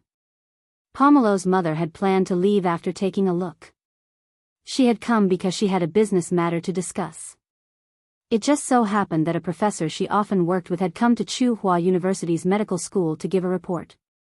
After finding out about the relationship between Pomelo's mother and the Jiao Pa, he had contacted the Jiao Pa through Pomelo's mother. He wanted to go to the Institute of Biological Sciences to observe the red nest mouse. It would be best if he could get some samples or something. After all, the Jiao Pa was the discoverer of the red nest mouse and had some say in it. The mouse was a model organism in mammalian embryology and developmental biology. Whether it was at the Institute of Biological Sciences or the medical school, the relevant research could not be done without mice. The red nest mouse was even more special. With the publication of a series of highly influential articles at Tsinghua University, it had caused quite a stir in the international field. As long as there was an opportunity, it had to be seized. The professor obviously knew how to do this. In this way, Pomelo's mother would inevitably have to face the Jiao Pa directly. She could not avoid it even if she wanted to. She knew that she would be scolded, but she had to accept it. Since you're here, why don't you come over and have a seat? Your sister found out that you're back in China yesterday. She said that she hasn't seen you in a long time. You two sisters should talk. Also, don't you want to see Pomelo? All right, then I'll have to bother you. Pomelo's mother knew that she could not avoid it this time, so she could only bite the bullet. Jiao Ma came back very quickly today. She had bought a lot of groceries. Even though she felt that her sister was not right in many ways, she was still her biological sister. They had not seen each other for 3 years. It was rare for her to come over, so she had to treat her well. Jiao Yuan had obviously received the news in advance. He was not very enthusiastic about Pomelo's mother. After greeting her, he ran back to his room to do his homework. Zheng Tan was in the room watching little Pomelo blindly draw on a piece of draft paper with a pen. After a few strokes, she started to stare blankly at her nails. Obviously, she was not in the mood to do her homework. Zheng Tan was lying next to her. Just as he was about to give her a hug to comfort her, he heard Jiao Yuan next door yell, "Black charcoal. Come over quickly. There's a big rat." Zheng Tan was speechless. How could he have the face to use such an excuse? In the living room, the Jiao Pa was chatting with Pomelo's mother. He glanced at Zheng Tan, who had jumped out of little Pomelo's room through the window and then jumped into Jiao Yuan's room through the window. He did not say anything. "Your cat is really special," Pomelo's mother said when she heard the sound of someone jumping out the window. Jiao Pa did not deny it. "Yes, This cat has a lot of energy and is different from the rest. Pomelo's mother was speechless. Wasn't it just a mongrel? Different from the rest? There was an awkward silence again. Zheng Tan, who had jumped into Jiao Yuan's room, saw Jiao Yuan anxiously walking around the bed. Black Charcoal, do you think Pomelo's mother is here to take Pomelo back? What if Pomelo really goes with her? I heard that her mother is developing her career overseas. Her mother doesn't care about her, and if she gets bullied, no one will protect her. I don't know what Pomelo is thinking. No, I have to do some work with Pomelo. Jiao Yuan immediately sat down and flipped open a blank workbook. He rolled up his sleeves and picked up a pen, writing something on the paper. This was much faster than when he was writing an essay. Zheng Tan jumped onto the desk to take a look. There were 9 big words on the first line, details of the 18 crimes committed overseas. Below was a list of all the bad things that were done overseas. Between the lines, Jiao Yuan also did not want little Pomelo to leave. At the end, he even used a red pen to write a word that was obviously a size larger than usual. Think carefully and act with caution. It was rare that Zheng Tan did not complain that the paper was dirty. He held the folded paper in his mouth and flipped out. Then, he flipped back to little Pomelo's room and passed the paper to her. After reading through the words on the paper, the blank look on little Pomelo's face lessened. The corners of her mouth curled up slightly as she replied, okay.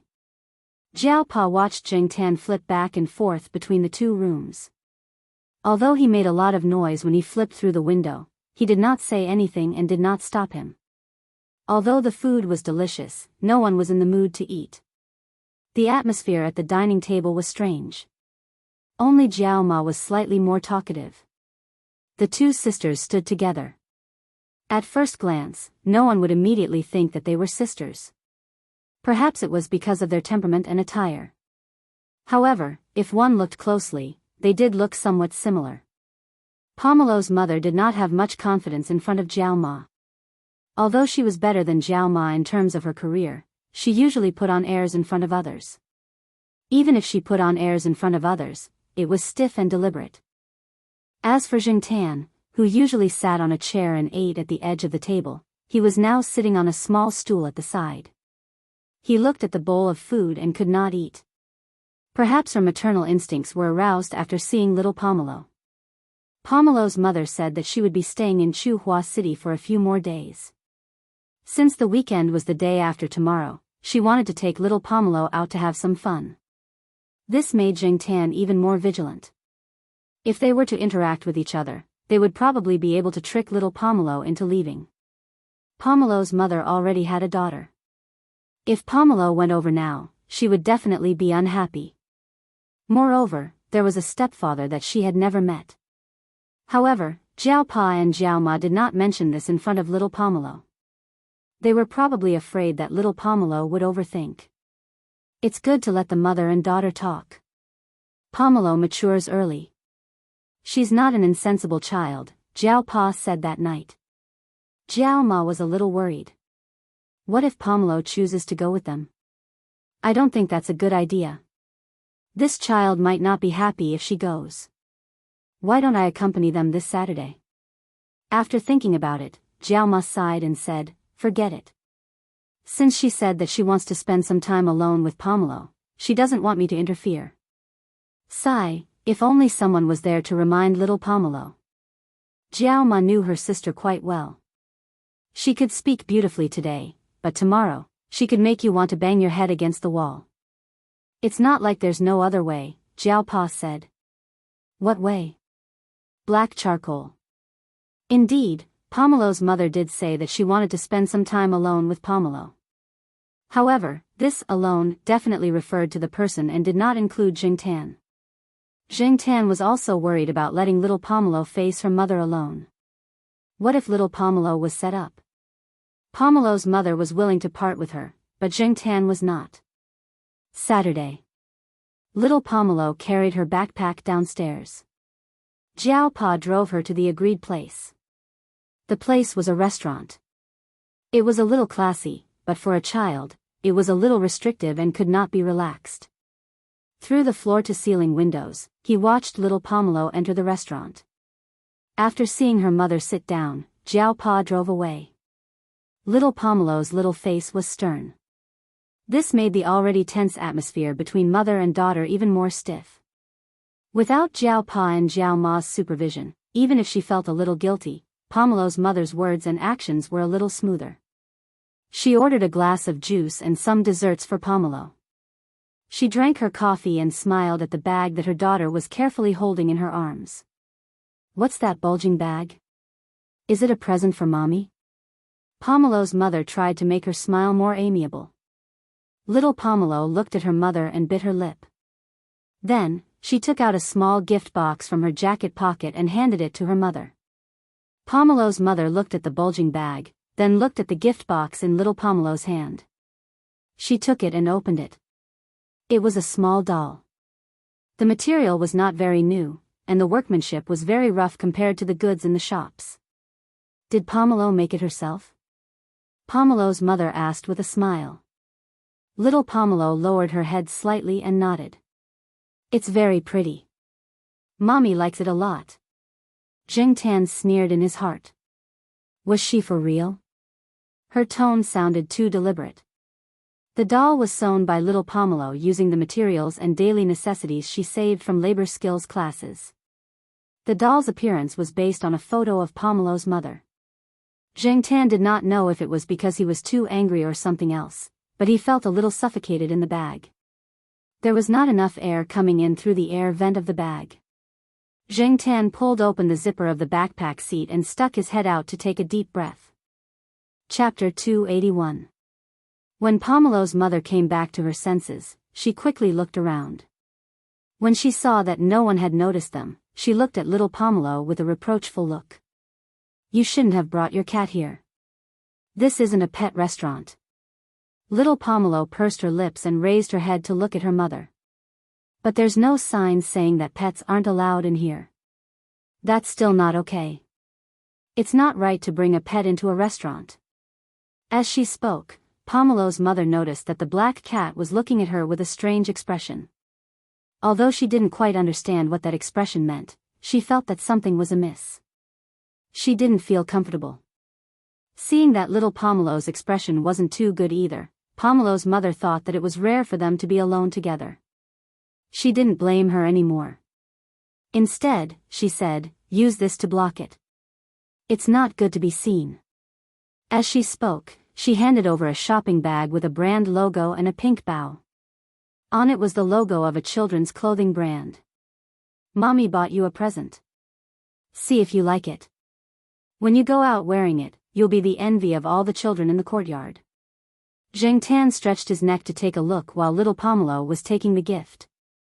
The tag said that it cost 1,200 yuan, and it was a dress. If Pomelo's mother hadn't said the last sentence, Jingtan wouldn't have despised her so much. However, after she said the last sentence, Jingtan felt that something was amiss. Did this person really think that the people living in the courtyard were all poor people? And they were envious?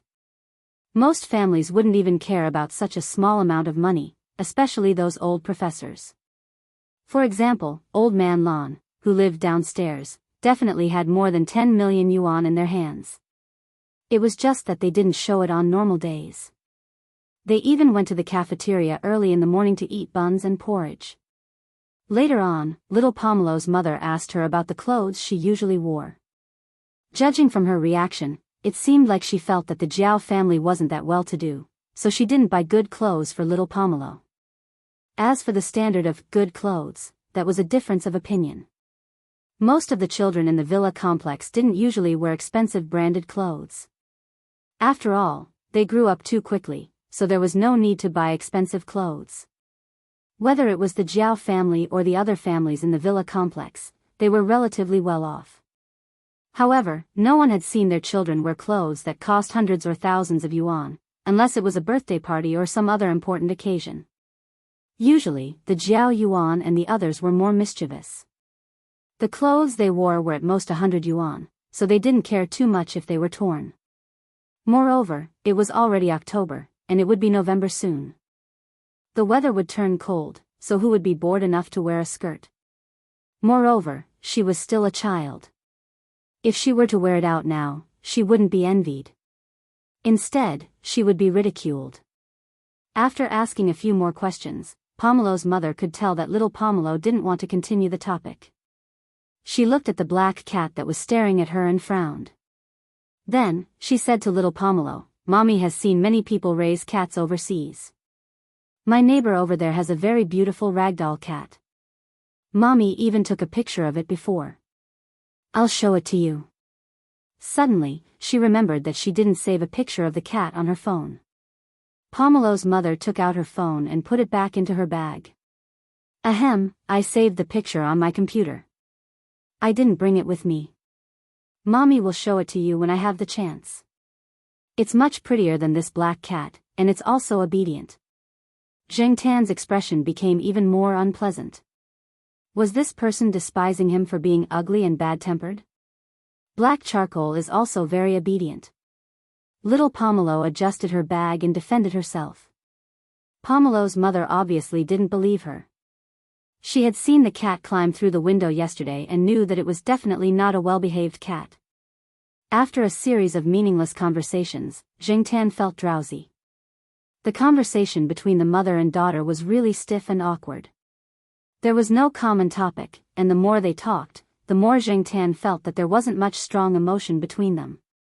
"Pomelo, do you want to live in a big house?" Pomelo's mother asked. "Mommy bought a big house overseas. It has a big yard.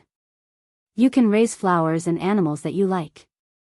When the time comes, you'll have a little sister to play with you." After a pause, Pomelo's mother continued, "Pomelo, are you happy to have a little sister? It's just that your little sister is still very young." Zheng Tan's eyes narrowed. Did this person know what she was talking about? Was she still happy? It would be strange if she was happy. Having a little sister meant having a stepfather. She didn't even know what his character was like. Was little Pomelo sure that he wouldn't dislike her if she went back home for no reason? Little Pomelo stopped stirring the cream. From Zheng Tan's angle, he could only see her tightly pursed lips. Zheng Tan wasn't afraid of being discovered. Half of his body came out of the backpack and rubbed against little Pomelo. He thought about the first half of Pomelo's mother's words. Was she complaining that the Jiao family's house was too small? Little Pomelo had lived overseas for a period of time before, so it wasn't like she didn't remember. Even the house they lived in overseas was much bigger than the Jiao family. If little Pomelo really cared about this, she wouldn't have shook her head when she was asked if she wanted to live in a villa. It was obvious that this mother didn't even know what her daughter wanted. "I'm not going back," little Pomelo said softly as she pushed Zheng Tan back into the backpack. "What?" Pomelo's mother asked again. She didn't hear clearly just now. "I'm not going back," little Pomelo said in a firm tone as she raised her head. The other party was silent for a few seconds. "Mommy respects your decision." Zheng Tan wasn't sure if he had heard wrongly, but he felt that there was a sense of relief in her tone. Zheng Tan sat up and looked at the woman sitting across from him. He didn't see much sadness or regret in her eyes. Instead, when she smiled at little Pomelo, her smile was a little wider and not as stiff as before. After they left the restaurant, Pomelo's mother planned to take little Pomelo for a walk. She asked little Pomelo where she wanted to go. After telling her a few places, little Pomelo shook her head. Pomelo's mother then took her to a nearby shopping mall to buy things for little Pomelo. Most of the items in the shopping mall were high-end goods, so those who didn't have much money on hand stayed away. The shopping mall wasn't too far from the restaurant, so the mother and daughter walked there directly. Before they reached the shopping mall, Zheng Tan walked beside them. In order to follow them out today, Zheng Tan also wore the cat tag. It was convenient and reduced the dislike of passers-by. After all, not everyone could tolerate an unidentified cat running around on the streets. Pomelo's mother was chatting casually when a familiar car with 4 circles approached from the side. It drove to the parking lot and slowly stopped. Black charcoal. "Pomelo." Zheng Tan heard the voice and looked over. It was Fang Xiaokong, whom he hadn't seen in a long time. It was rare for this busy man to have time to drive out by himself. He was probably chatting with an old friend. Fang Xiaokong got out of the car and strode over. He was wearing sunglasses, but the smile on his face couldn't be hidden. He didn't expect to meet Jing Tan and little Pomelo here. Just like before, Fang Xiaokong used his hands to hold little Pomelo's armpits and carried little Pomelo as if he was holding a child. Little Pomelo's solemn face was now filled with a smile. Uncle Fang. Pomelo, have you lost weight recently? Fang Xiaokong weighed little Pomelo before putting her down. Fang Xiaokong usually interacted with his daughter like this, so he had developed this habit.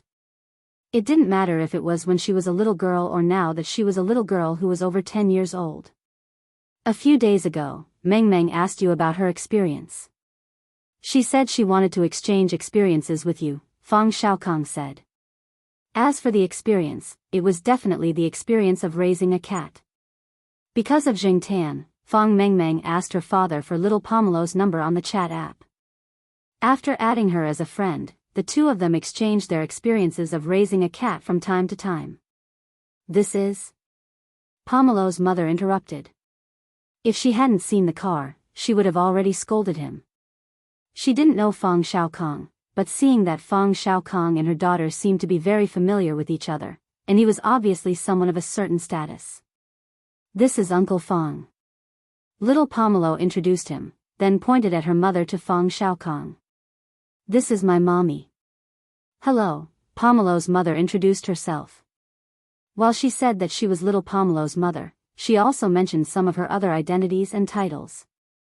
From the company name to her position, there were several English words in one sentence.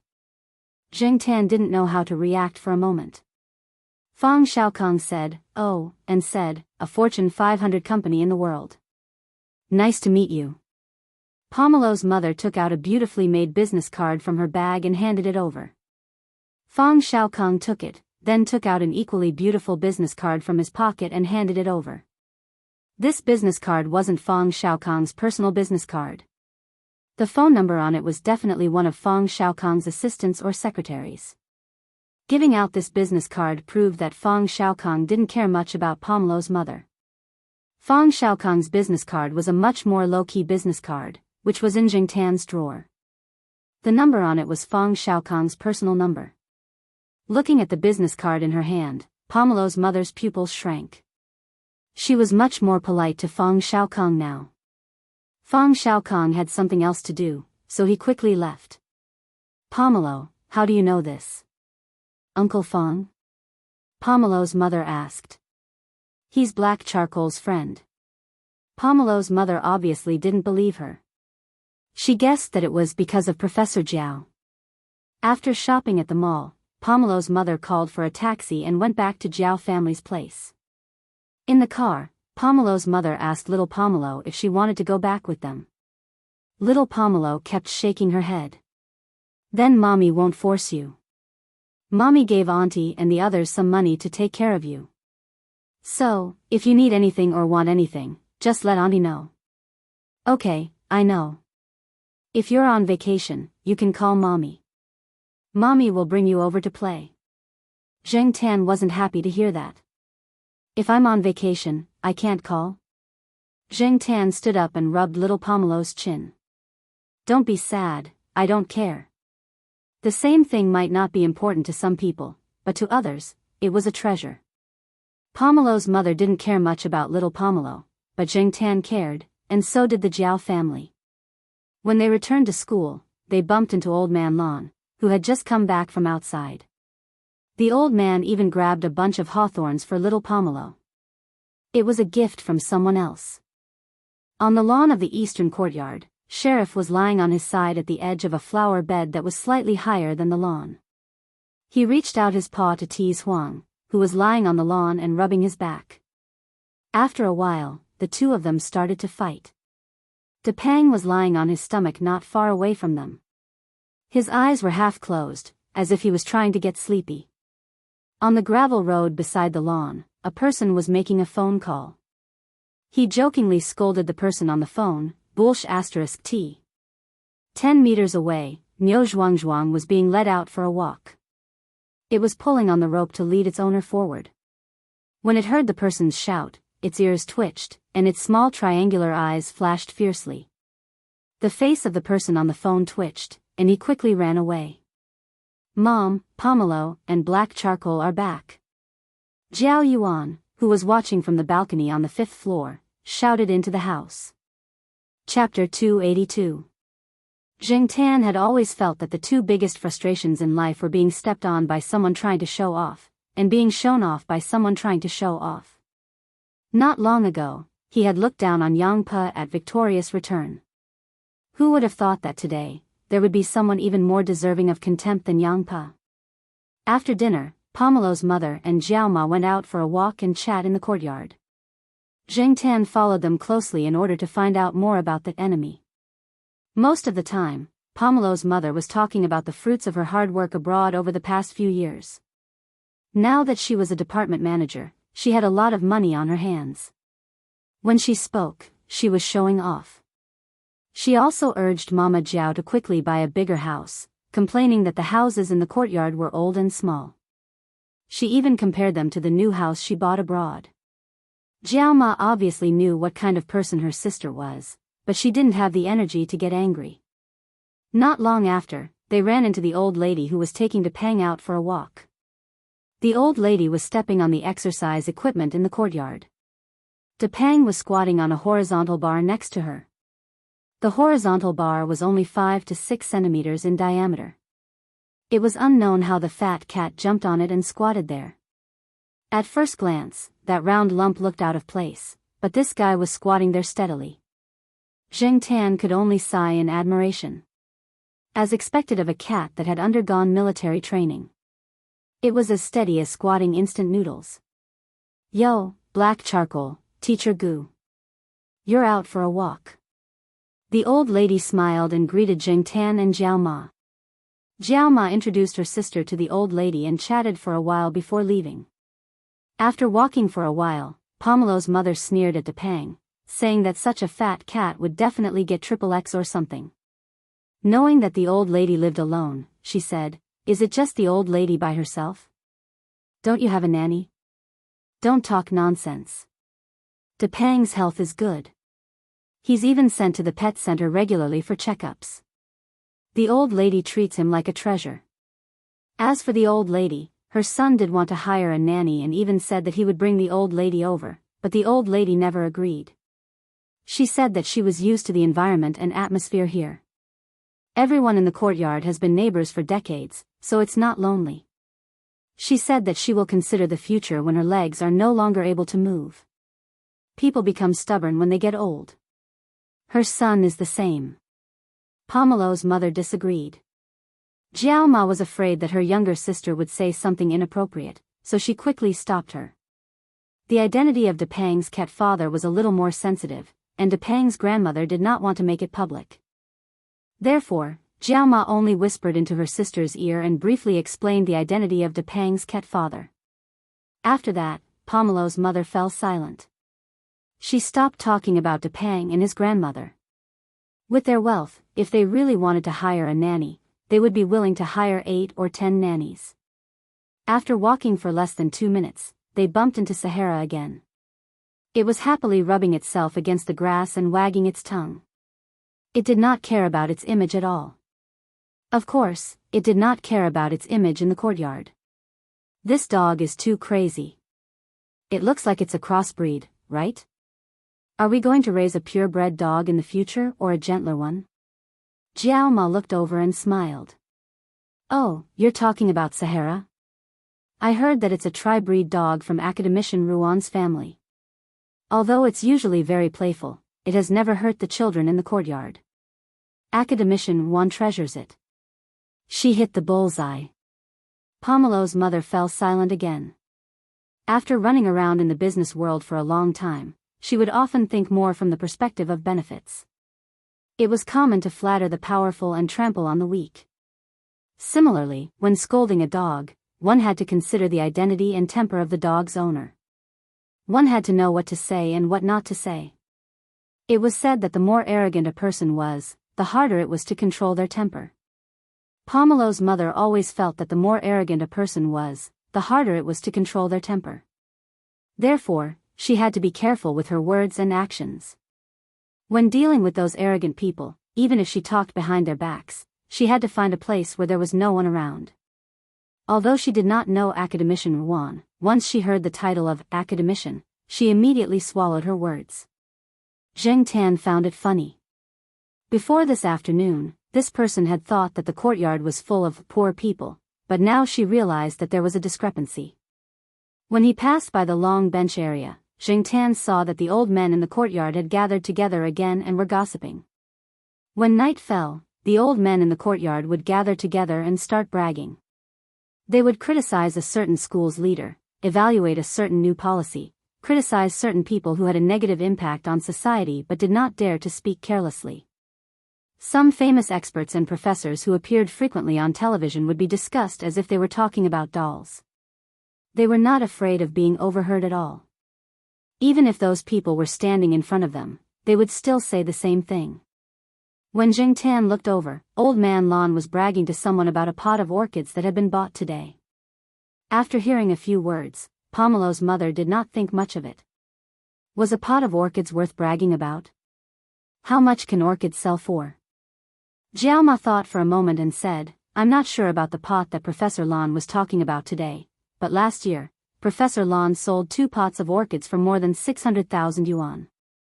There are quite a lot of people looking for Professor Lan. This year, orchids are very popular. There are even more people looking for Professor Lan. Buyers are blocking people in the courtyard just to buy Professor Lan's pot of orchids. Based on this, the price today is probably higher than last year. Pomelo's mother's face was full of disbelief. Zheng Tan knew that 2 days ago, Old Man Lan had been blocked by people at the small flower bed. They wanted to buy 3 orchids called Rabbit for 1 million yuan, but Old Man Lan did not agree. Old Man Lan was not short of money. At his age, he cared about his reputation. From time to time, he would show off to some old friends about the orchids that he had cultivated or discovered outside. As for the few 100,000 yuan, Old Man Lan really did not care about it. At his level, he had both fame and fortune. Now, he did things according to his desires. Although he could not say something like, money is just a number, it was not far off. He agreed to sell the orchids only because Old Man Lan was annoyed with those people who always came to bother him. Moreover, he kept some of the orchids, so even if he sold them, he would still have 1 or 2 seedlings in his hands. Old Man Lan was talking to people about the orchids in the market now. Although it looked like a prosperous future, many people had started to rush into it. Moreover, someone said, take out a pot of orchids in the morning and drive a BMW back in the afternoon. This made the orchids even more popular. However, it was estimated that this popularity would only last for about a year. It would cool down later. If one was too impulsive, they might hit their head and bleed. Zheng Tan knew about this kind of thing. He used to have a friend who spent more than 500,000 yuan to buy an orchid when the price of orchids was hot. 5 years later, not many people would buy an orchid for 100 yuan. Seeing Zheng Tan, Old Man Lan laughed. He was in a good mood today, so he teased Zheng Tan again. He pointed in Zheng Tan's direction and said to his old friends, that little guy went to my flower bed and nibbled on an orchid. Io, it made my heart ache. Bullshit. It was obviously the sheriff who nibbled on it. Zheng Tan was angry. Old Man Lan had purposely put this crime on his head. Moreover, that pot of orchids was only a relatively ordinary plain heart orchid. Those more precious orchids were all well protected. How could they give the sheriff a chance to take a bite? Jiaoma saw that the old professors were smiling kindly. Some of them even gave Zheng Tan a thumbs up and said, good job. She knew that they were just joking. They weren't really angry. She smiled and greeted the old professors before leaving. After walking some distance, there was no one around them for more than 20 meters. Jiaoma whispered to the people beside her, don't be fooled by the ordinary old people here. Although many of them don't look special, many of them are bosses of big companies and people in the political system who come to consult them. Some of them can influence certain policies. Pomelo's mother was silent for a while. She smiled and said, "It's good that Pomelo grew up in such an environment." She had seen little Pomelo greet some of the old people yesterday. They were very familiar with each other. Jingtan curled his lips in his heart. This person changed so quickly. Because of the previous few examples, Pomelo's mother didn't say anything to mock Ah Huang, who was even more stupid than Ah Huang, who could even roll down the stairs while walking. She was afraid that if she opened her mouth to speak, it would be even more embarrassing. It wasn't a weekend when Pomelo's mother flew back to the other side of the ocean. She didn't let Jiao Pa and Jiao Ma send her off. She left with some people from the company.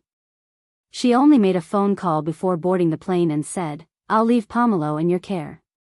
Jiao Pa replied, "I've always treated her like a daughter." Since Pomelo's mother had left the country and Pomelo was still staying, Jingtan felt a lot more at ease.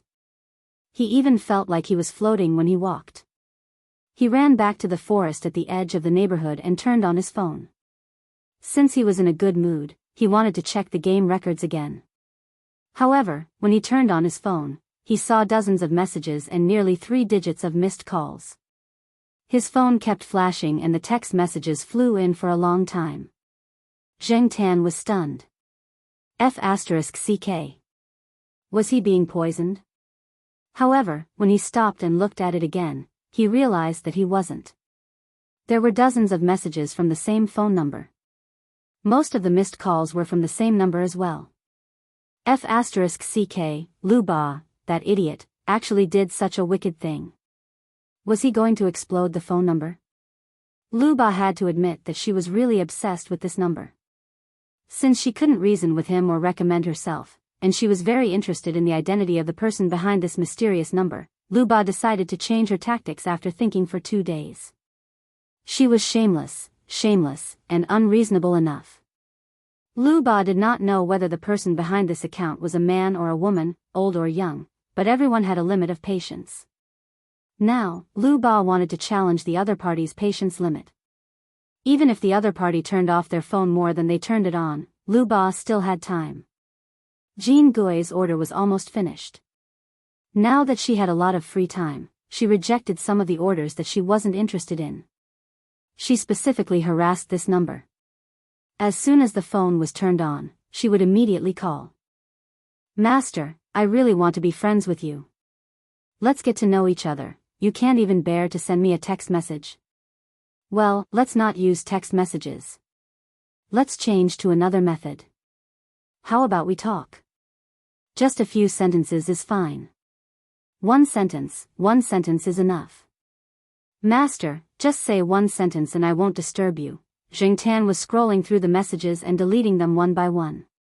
Immediately, a call came in. Zheng Tan pressed the reject button. In less than 2 seconds, another call came in. He pressed the reject button again and again. Even if Zheng Tan wanted to see if there was a blacklist function in the settings, it was inconvenient for him to do so. He was bombarded with phone calls and text messages. Finally, Zheng Tan pressed the answer button. This time, Lu Ba didn't say anything. She listened to the other side of the phone and waited for the other party to scold him. There was a slight rustling sound from the other side of the phone. After that, there was a ticking sound. Lu Ba frowned and pushed away Jean Gui, who wanted to eavesdrop. She took the pen and paper on the table and wrote a few letters according to the sound on the phone. Jean Gui went over to take a look. On the white paper, a few letters were clearly written with a black pen. Chapter 283. When Lu Ba heard the beeping sound coming from the other end of the phone, he intended to use the same method to reply. However, before he could knock on the phone, the other side had hung up. Hearing the beeping sound from the phone, Lu Ba chuckled and said to Jean Gui, "This mysterious expert is quite capable. He even knows this." In fact, Zheng Tan had only thought of using this method on a whim. After all, he couldn't speak now. Before this, no matter if it was Teacher Bai or the person who lost the dog, if Zheng Tan used this method, they would only think that Zheng Tan was playing with them. There was a higher possibility that they wouldn't understand. However, Lu Ba was a person with a wide range of expertise and knowledge. Therefore, Zheng Tan decided to give it a try. When he knocked on the metal piece he picked up, Lu Ba didn't interrupt him. This meant that Lu Ba might have understood him. Since Lu Ba understood him, Zheng Tan didn't intend to say anything more. He hung up the phone, turned it off, and left. He decided not to turn it on for the next few days. If Lu Ba wanted to continue harassing him, he would just let him be. Out of sight, out of mind. It wasn't easy for him to feel better because of Pomelo's mother's departure. Zheng Tan didn't intend to be depressed because of Lu Ba, a psychopath. After wandering around, Zheng Tan threw a frisbee at the guard at the side door to tease the German shepherd. Then, he walked back. He didn't go straight back to the courtyard. Instead, he walked along the winding road. When he walked to Old Man Land's small flower garden, Zheng Tan jumped onto the wall and looked inside. He immediately saw the sheriff squatting beside a pot of orchids and eating them attentively. At first, Zheng Tan was worried that the sheriff would get into trouble if he ate too many orchids. However, he only saw the sheriff spit out some furry balls and defecate in a large flower pot in the small flower garden. The rest of the time, the sheriff was alive and kicking. Zheng Tan didn't care about him. A few days ago, there were 3 blooming flowers in the pot of orchids. Now, none of them were left. Some of the green leaves around the pot were gnawed as well. There were many bite marks on them. When Old Man Lon said that he ate the flowers in front of his old friends, Zheng Tan was taking the blame for him. Old Man Lon had always been persistent in slandering Zheng Tan. It wasn't that the sheriff hadn't planted anything in his house before. He had even planted cat grass in a flower pot. However, the sheriff didn't give him any face. Every time, he would take a few bites and lose interest. Zheng Tan heard the sheriff's owner complain a few times when he was chatting with the Jiao Ma. He didn't know if it was the problem of the cat grass or the sheriff himself. However, Zheng Tan felt that it was most likely the latter. Zheng Tan used to think that the sheriff had a dog-like heart. He barked like a dog, was aggressive, and fought with the little Pekingese and Chihuahuas in the courtyard. Other than Niu Zhuang, all the other dogs in the courtyard had a thing with the sheriff. Now, Zheng Tan would always catch the sheriff chewing on flowers. The sheriff chewed on orchid leaves like a rabbit. Someone once said that if there was any animal in the world that thought flowers were beautiful and fragrant and wanted to eat them up, it would be cats. In fact, many cats were nymphomaniacs, such as the sheriff. Last week, Zheng Tan heard from the Jiao Ma that one of her colleagues had a cat. One day, her colleague's husband gave her a bouquet of flowers on their wedding anniversary. Her colleague's cat ran over and buried half of its head in the bouquet to lick. No one could stop it. People who didn't have cats wouldn't pay attention to their cat's obsession with flowers, and cat owners wouldn't necessarily pay attention to whether their cats liked to eat flowers or not. Cats were carnivores, there was no doubt about it. However, sometimes they could be seen chewing on grass when they were out walking. People attributed this to the cat's self-preservation, vomiting. Except for Zheng Tan and some other special species and individuals, most cats spend a lot of time licking their fur every day. Their stomachs would form fur balls, and some non-toxic, fiber-rich plants would stimulate their stomachs and cause them to vomit fur balls. However, sometimes people would overlook some things, such as the fact that eating certain plants could make them sick. Many plants were poisonous to cats, such as castor beans, rhododendrons, lilies of the valley, chrysanthemums, oleanders, hydrangeas, and so on. However, the degree of toxicity varied. Different cats might have different preferences and tolerance levels. Some cat friends who had done research in this area were afraid of plants from the Liliaceae family. Perhaps to humans, Liliaceae plants were nothing, but Liliaceae plants could make cats very sick. According to veterinarians and toxicologists, Liliaceae plants could be one of the main causes of acute kidney failure in cats. Zheng Tan heard this when he was eavesdropping on some old men in the courtyard. Old Man Lon also noticed the flowers in the small garden that weren't protected by fences. He found that the sheriff only nibbled on a few types of flowers, especially orchids. These types of flowers weren't listed as dangerous to cats, so Old Man Lon didn't care about it anymore. Animals like cats were very difficult to restrain, especially ones like the sheriff who had been left alone for a few years. The sheriff ran around outside all day, and according to this guy's behavior, he probably nibbled on a lot of flowers when he was wandering around the campus.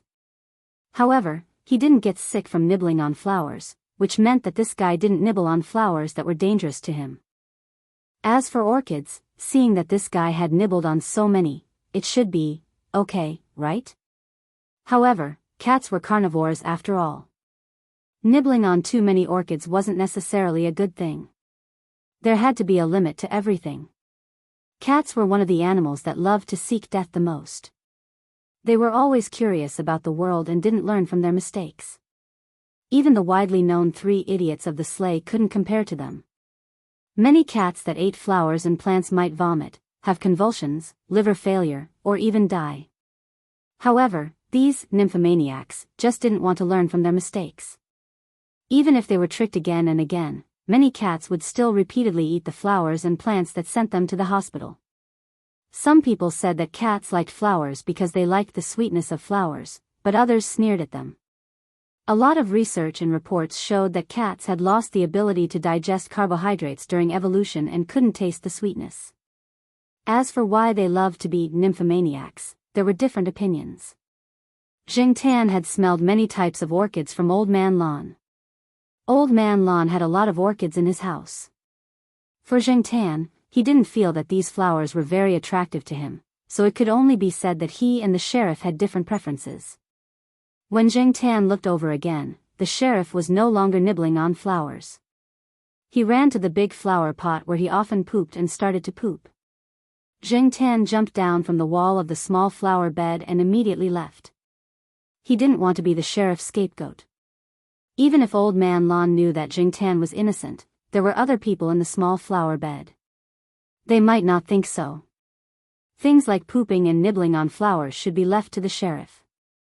When he got home, Enchanting looked at the photo on the bedside table in the master bedroom. He was in a very good mood. When Enchanting first came to the master bedroom, there were only 3 people in the photo on the bedside table: Jiao Pa, Jiao Ma, and Jiao Yuan. Now, there were 4 people and 1 cat. There were also little Pomelo and Enchanting. A family of 5. The Jiao family was in a good mood these days. The crisis had been resolved. After confirming that little Pomelo wouldn't leave with her mother, Jiao Yuan started to show off again. He didn't have the nervousness of a third-year middle school student at all. However, there was no need to be too nervous. Jiao Yuan's grades weren't bad. Even if his grades weren't ideal, they would definitely go to Tsinghua University's affiliated high school. Many children of Tsinghua University's teachers would receive preferential treatment. At night, Jiao Pa went to work in the yard after dinner. Jiao Ma was cleaning the house. Jiao Yuan didn't go to the evening self-study class. He stayed at home reading some magazines that Jiao Pa subscribed to. Enchanting sat on the sofa and watched TV with little Pomelo. "Hey, Pomelo, this article says that wearing metal-rimmed glasses will significantly increase the absorption rate of the phone's antenna to the human body. The absorption rate to the human eye will increase by more than double. Do you think this is true?" Jiao Yuan asked. Little Pomelo thought for a while and shook her head. "I don't know much about this." "Okay. We'll discuss it with Suan and the others. If it still doesn't work, we'll ask the old geezers from the physics department." Since there were many old geezers from the physics department in the courtyard, Jiao Yuan would ask anyone he could find. As they were talking, the phone in the master bedroom rang. Jiao Yuan didn't raise his head and said, "Black charcoal. It's probably your corruption." Jiao Yuan had always been envious of Enchanting's corruption at entertainment venues. Enchanting glanced at Jiao Yuan. This guy was just too lazy to get up to answer the phone. When little Pomelo was about to get up to answer the phone, Enchanting moved. He ran to the master bedroom and jumped on the table where the phone was placed. He pressed the speaker button so that Jiao Yuan and little Pomelo could hear it in the living room. Little Pomelo also lowered the volume of the television. Jiao Yuan didn't raise his head, but his ears were perked up as he listened to the phone. Jing Tan felt that the number on the screen was familiar, but he couldn't remember who it was. After pressing the speaker button, he heard a sharp chirp coming from the speaker. Jing Tan was speechless. Jiao Yuan and little Pomelo, who were sitting in the living room, remembered who it was. Chi Dada. The two of them said at the same time. There was a pause on the other end of the phone. Then, there was an even louder chirp. It was obviously happy that someone could call out its name. Jiao Ma came over. She blocked Jiao Yuan, who was running over to pick up the phone, and picked up the phone. Jing Tan was listening to the phone. It was no longer Chi Dada's chirp, but its owner, Pei Liang's voice. Chi Dada had just finished filming a guest scene in a TV series. Pei Liang planned to take Chi Dada home first. They passed by Chuhua City and planned to visit. It was the weekend when they arrived. Jiao Ma said yes repeatedly. She liked the monkey very much. The silly monkey wanted to come over. Jing Tan checked the cupboard where he hid his things and made sure that it was locked. This was to prevent the silly monkey from rummaging through it. That monkey had no moral integrity. Pei Liang didn't plan to call the Jiao family. He had come to Chuhua City to meet Celestine, Er Mao, and He Tao. When he turned around, he saw Chi Dada calling the Jiao family. Since he had already made the call, he decided to tell the Jiao family that he would visit them later. After the call, Pei Liang looked at Chi Dada, who was looking at him expectantly. Are you going to invite that little friend to your house? Chi Dada grinned widely. Pei Liang touched his chin. Why do I feel that you are thinking about something else? Chapter 284. Many people said that cats held grudges, but in fact, cats were not the only animals that held grudges. For example, Chi Dada, this silly monkey. Perhaps it remembered that it had a conflict with Jing Tan in the past, or maybe it didn't want to provoke Jing Tan, so when Pei Liang brought it to visit the Jiao family, this guy wore a new set of Monkey King clothes and played with the Jingu Bang in front of the Jiao family.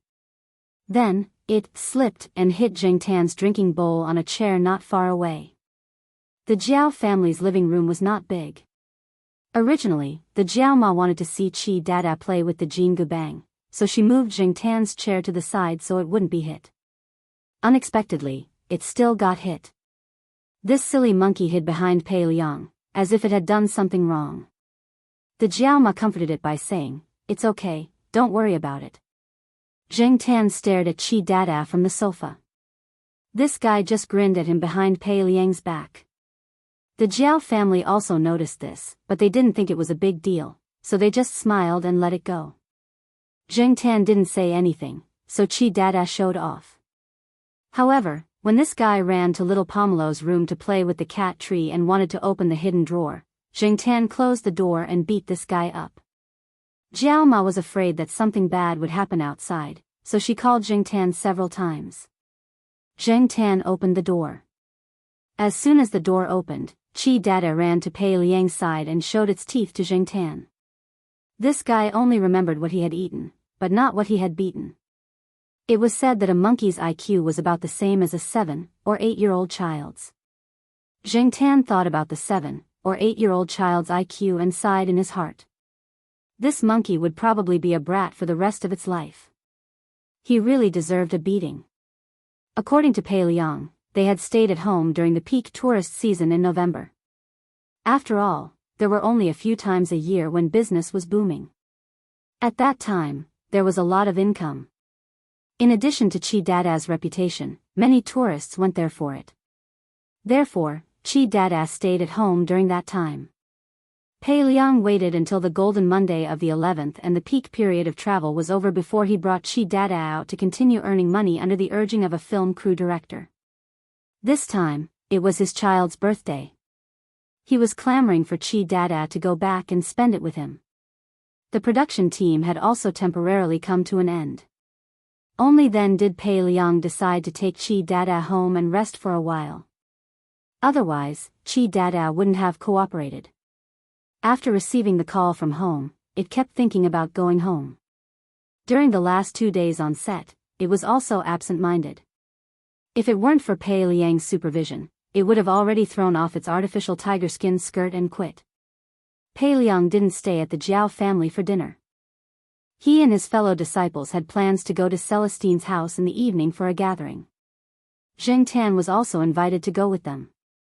Celestine, Air Mao, Walnut, and Pei Liang drank a little too much. That night, they stayed in Celestine's guest room to sleep. Zheng Tan also stayed there. When he heard Air Mao and Pei Liang's conversation, he knew that Air Mao wanted to go with them to Pei Liang's house to play. Anyway, he didn't have much to do on weekdays. Coincidentally, his girlfriend also happened to be free. Now that they had avoided the peak tourist season, they didn't have to worry about traffic jams and crowds. Pei Liang naturally didn't have any objections. However, the two of them were still thinking about whether they should bring Zheng Tan along. Pei Liang knew that Chi Dada had always wanted Zheng Tan to go with them. He didn't know what his monkey was planning, but if it was possible, it wouldn't be a bad idea to bring it along. After all, they wouldn't be back for too long. In November, they would be invited by a film crew to go to a coastal city in the east. If the black cat was really as sensible as everyone said, it wouldn't be a bad idea to bring it along. Air Mao was quite in favor of it. He had brought Zheng Tan out a few times. Although there were a few times when something happened, from those incidents, there was no problem at all to bring it along. Besides, this time, he also planned to bring Black Rice along. He didn't feel safe leaving Black Rice in the pet center. 2 days ago, he saw that bastard cat called Peanut Candy again. It was safer to bring Black Rice with them. If Black Coal followed them, it could keep Black Rice company. If Black Rice was alone, Black Rice would probably be anxious. Moreover, Air Mao felt that Black Coal wouldn't pose any threat to Black Rice. Whether or not Zheng Tan could go with Air Mao and the others, they needed the approval of the Jiao family. When Air Mao and Pei Liang told the Jiao Pa and Jiao Ma about this, the Jiao Ma objected as expected. She was worried about going so far away with no one from her family following them. As for the Jiao Pa, he asked for Zheng Tan's opinion. Zheng Tan really wanted to go on a long trip. Recently, little Pomelo's academic burden had increased. In addition to the usual homework and exams, there were also competitions on Saturdays and Sundays. Jiao Ma and Jiao Pa didn't actually give her much pressure. Competitions and things like that didn't matter to the Jiao Pa. It was completely based on interest. Participating in the competition training was little Pomelo's own idea. A few of her classmates who were good friends signed up for the training together. It was good to hang out more with other classmates.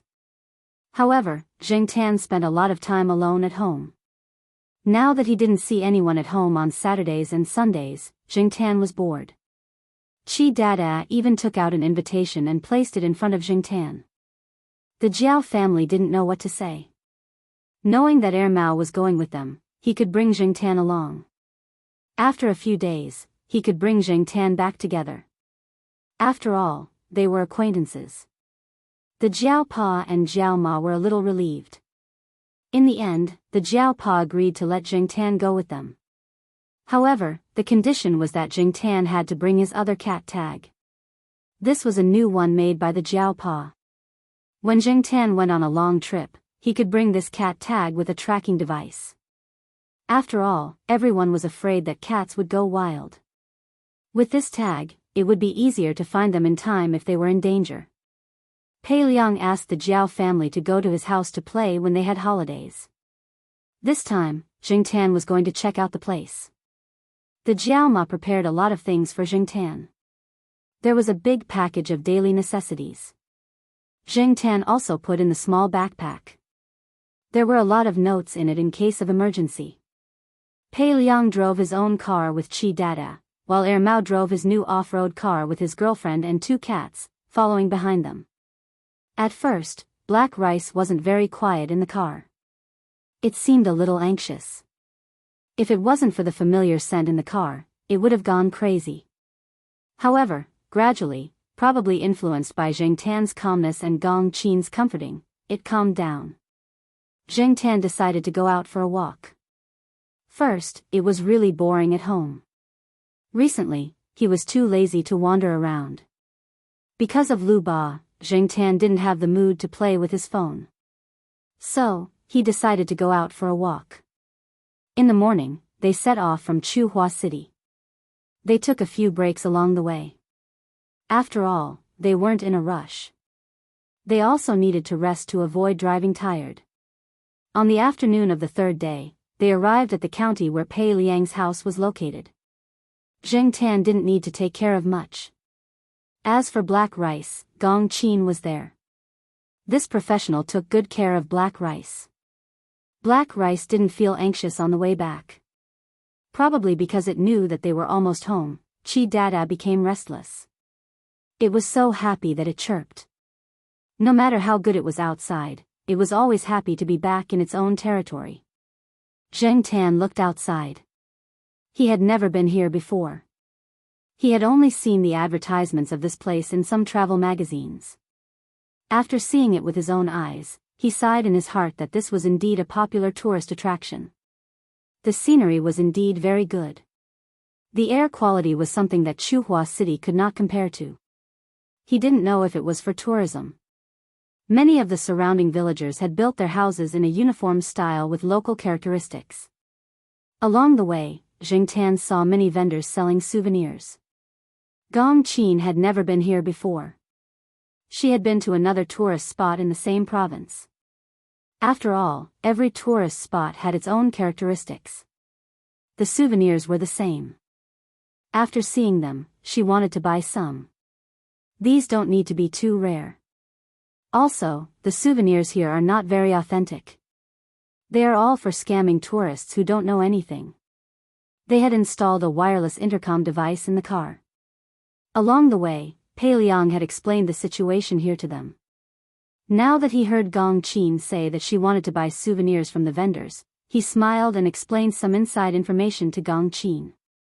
Hey, don't tell anyone what I said. Otherwise, the villagers will take it out on me. Pei Liang joked. I know. Mao replied. He also looked at the scenery along the way. During the National Day, this place was full of people. Now it's empty. Pei Liang said. Zheng Tan looked over. Some vendors didn't seem to be in good spirits. Now that the peak period was over, they came out to set up their stalls. They were chatting with each other. Some were directly lying there and taking a nap. Chi Dada was restless again. However, listening to the sound, it didn't seem to be all Chi Dada. Zheng Tan looked out from the car window, which was 1/3 open. Sure enough, there was a monkey similar to Chi Dada at a stall over there. It was jumping on the stall and shouting at Pei Liang's car. Listening to the sound of these two monkeys, it didn't seem to be particularly friendly. It was more like enemies on a narrow road. There are many families raising monkeys in the village now. Although there are policies from above, there are also countermeasures from below. There are many monkeys in the nearby mountains. There used to be a lot of poachers. Isn't there a famous dish made with monkey brains? Later, the higher-ups sent people over to supervise. It was much better. The number of monkeys increased again. In fact, it's mainly because the villagers are good. They protect the monkeys. If the villagers don't cooperate, those illegal vendors still have a chance. This was true. Some wild animals in nature reserves were poached. The locals played an important role in it. In terms of protection, the locals also made a lot of contributions. Mao said in private that although Pei Liang and the people here looked very hospitable and kind, they were all good at fighting, regardless of whether they were adults or children. Perhaps it was because of the intentional protection of the people here that the monkeys here lived more freely than in many other places. As he was thinking, Zheng Tan saw the monkey at the stall take something from the glass tank next to it and throw it at Pei Liang's car. Originally, Zheng Tan thought that the monkey threw something like a fish because the stall also sold some aquatic animals. However, according to Pei Liang, the monkey just threw a bunch of seaweed, because throwing fish would cause them to be scolded. Being thrown something, Chi Dada and the car couldn't stand it anymore. He shouted and wanted to rush out to fight. If this was normal, these two would probably throw things at each other again. After Pei Liang scolded Chi Dada, he explained to Air Mao and the others. What do these two usually throw? Air Mao was curious. A lot. Throwing seaweed and mud is good. They have thrown all the pots and pans at home. These two are so funny. Air Mao was happy. This is nothing. These two used to throw shit at each other. Pei Liang didn't care. Chapter 285. The living conditions of Pei Liang and the others here were pretty good, both physically and spiritually. To use a cliché question, if you asked the people here, are you happy? Most people would probably say that they were happy, especially those naughty children who were accompanied by countless funny monkeys in their childhood. Along the way, Jingtan saw the behavior of some of the children who were left to their own devices. They were definitely the worst of the bunch. She could imagine how Pei Liang must have felt when he complained about his own children being tormented by Chi Dada when they were young. Therefore, after Jingtan arrived here, he made a list of 2, stay away, for himself. First, stay away from the kids. Second, stay away from the silly monkeys. He didn't want to be targeted by the kids or hit by a pile of feces when he was walking around the hillside. Pei Liang's family had already received a call from Pei Liang and were waiting at the door. When the car arrived and the door opened, the people didn't move, the monkeys went first. The line of people welcoming them definitely didn't shout Pei Liang's name first. Chi Dada is back. Ayo, Chi Dada, Grandma missed you so much. Come, Chi Dada, let Grandpa give you a hug. Looking at the family surrounding Chi Dada, Pei Liang counted. He left home after the peak of the National Day holiday. It had only been a month since then. Was this the so-called long time? After hugging Chi Dada, Pei Liang's children looked at the black cat that came out of the other car. Look, it's that cat, what's it called? Pei Liang's youngest son pointed at Jingtan and shouted. Jingtan glanced at the little kid. He heard from Pei Liang that the family had seen the photos he took of Chi Dada, Jingtan, and He Jin. Therefore, the family had an impression of Jingtan. However, Jingtan's name had obviously been forgotten and replaced by, what's it called? After being sick of Chi Dada, the Pei family finally became hospitable. They brought Air Mao and the others into the house. The guest rooms had already been arranged. Now that it was no longer the peak of the holiday season, the guest rooms were empty. There was no need to worry about not having a place to stay. The bed sheets were freshly washed and dried, not the old bed sheets that had been used many times in the guest rooms. From many details, it could be seen that the Pei family had indeed put in a lot of effort into the arrangements. Even Jingtan had a small room. When the Pei family first heard that a cat had to be given a separate room, they were quite puzzled. However, since Pei Liang had said so, it wasn't a big deal to give it an extra room. This cat looks good. An elder in Pei Liang's family looked at Jingtan and nodded.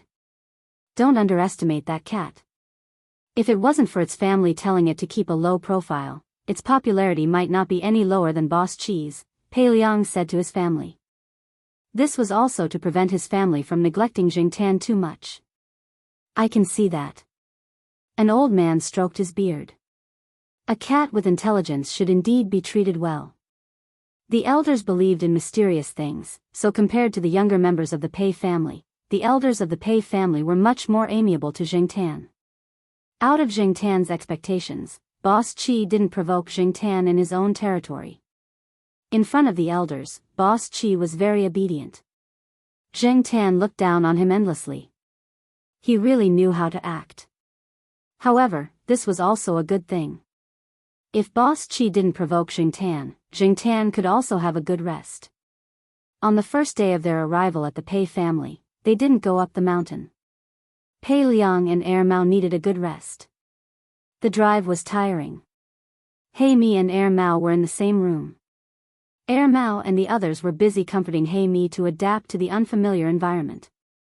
In comparison, Jingtan was the most relaxed one. Jingtan's room didn't have a balcony. He didn't need one. He squatted on the windowsill and looked at the mountain and the surrounding scenery in the distance. To be listed as a tourist attraction, the scenery was obviously not bad. However, Jingtan didn't care about the scenery. He cared more about the monkeys on the mountain. If there were many monkeys on the mountain, would he be surrounded if he went up the mountain for a walk?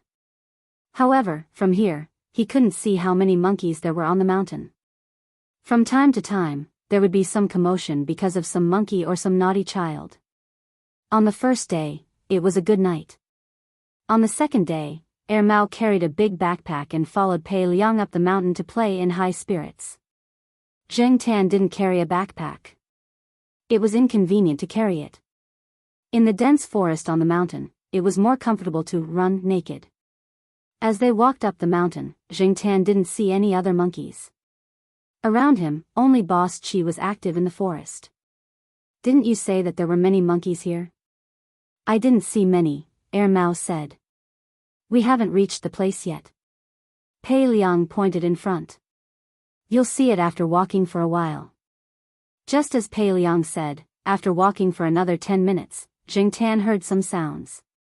A stream flowed down from the mountain. On a big rock next to the stream, there were a few monkeys. There were 3 female monkeys, each with a little monkey. One of the little monkeys was nestled in the arms of the mother monkey and drinking milk. It didn't even look at Zheng Tan and the others. The other 2 little monkeys were curiously looking at Zheng Tan and the others. Zheng Tan wanted to say to those monkeys, "Guys, it's time to show off." Mao and Gong Qin took a few photos. Those monkeys weren't afraid of people. Except for some vigilance in their eyes, they didn't run away because of the sound of the photos. They probably encountered this kind of situation on a daily basis. Keeping a distance, Pei Liang didn't disturb the monkey's comfortable life. He continued to lead Mao and the others forward. "Hey, what's that place?" Mao pointed at a large building diagonally in front of them. "A hotel on the mountain?" "No, that's the research base of a few universities. They provide some inspection programs. Usually, the villagers who have monkeys at home will come here regularly to give the monkeys a physical examination. Chi Dada is one of them. With these people's health certificates and medical records, it's easier to mingle outside. For someone like Chi Dada who often travels around the country, the physical examination is more stringent. For example, don't look at how friendly the crew is when they talk to you. If you don't have a health certificate, or if you don't have a medical record for a period of time, those people will be on guard. I've heard a few crew members say that wild animals like Chi Dada carry some kind of virus or disease. After all, animals are different from humans. If Chi Dada wants to mingle in human society, he still needs to work hard. Chi Dada didn't know if he understood Pei Liang's words, but he chirped twice. When Pei Liang passed by with Mao and the others, there were a few people playing football outside the base. There were also a few monkeys watching around. It was unknown if they understood the rules. "Hey, Brother Pei, didn't you bring Big Star Chi around for filming?" A young man in his 20s said to Pei Liang. Judging from their tone and Chi Dada's reaction, Pei Liang was more familiar with these people. "We came back to celebrate the child's birthday. In a few days, we'll go out for filming." Pei Liang sat down on a wooden stool and took a fruit plate from a student for Mao and the others. "What research have you been doing recently?" Pei Liang asked the students. The young man who was familiar with Pei Liang wiped his sweat and sat down.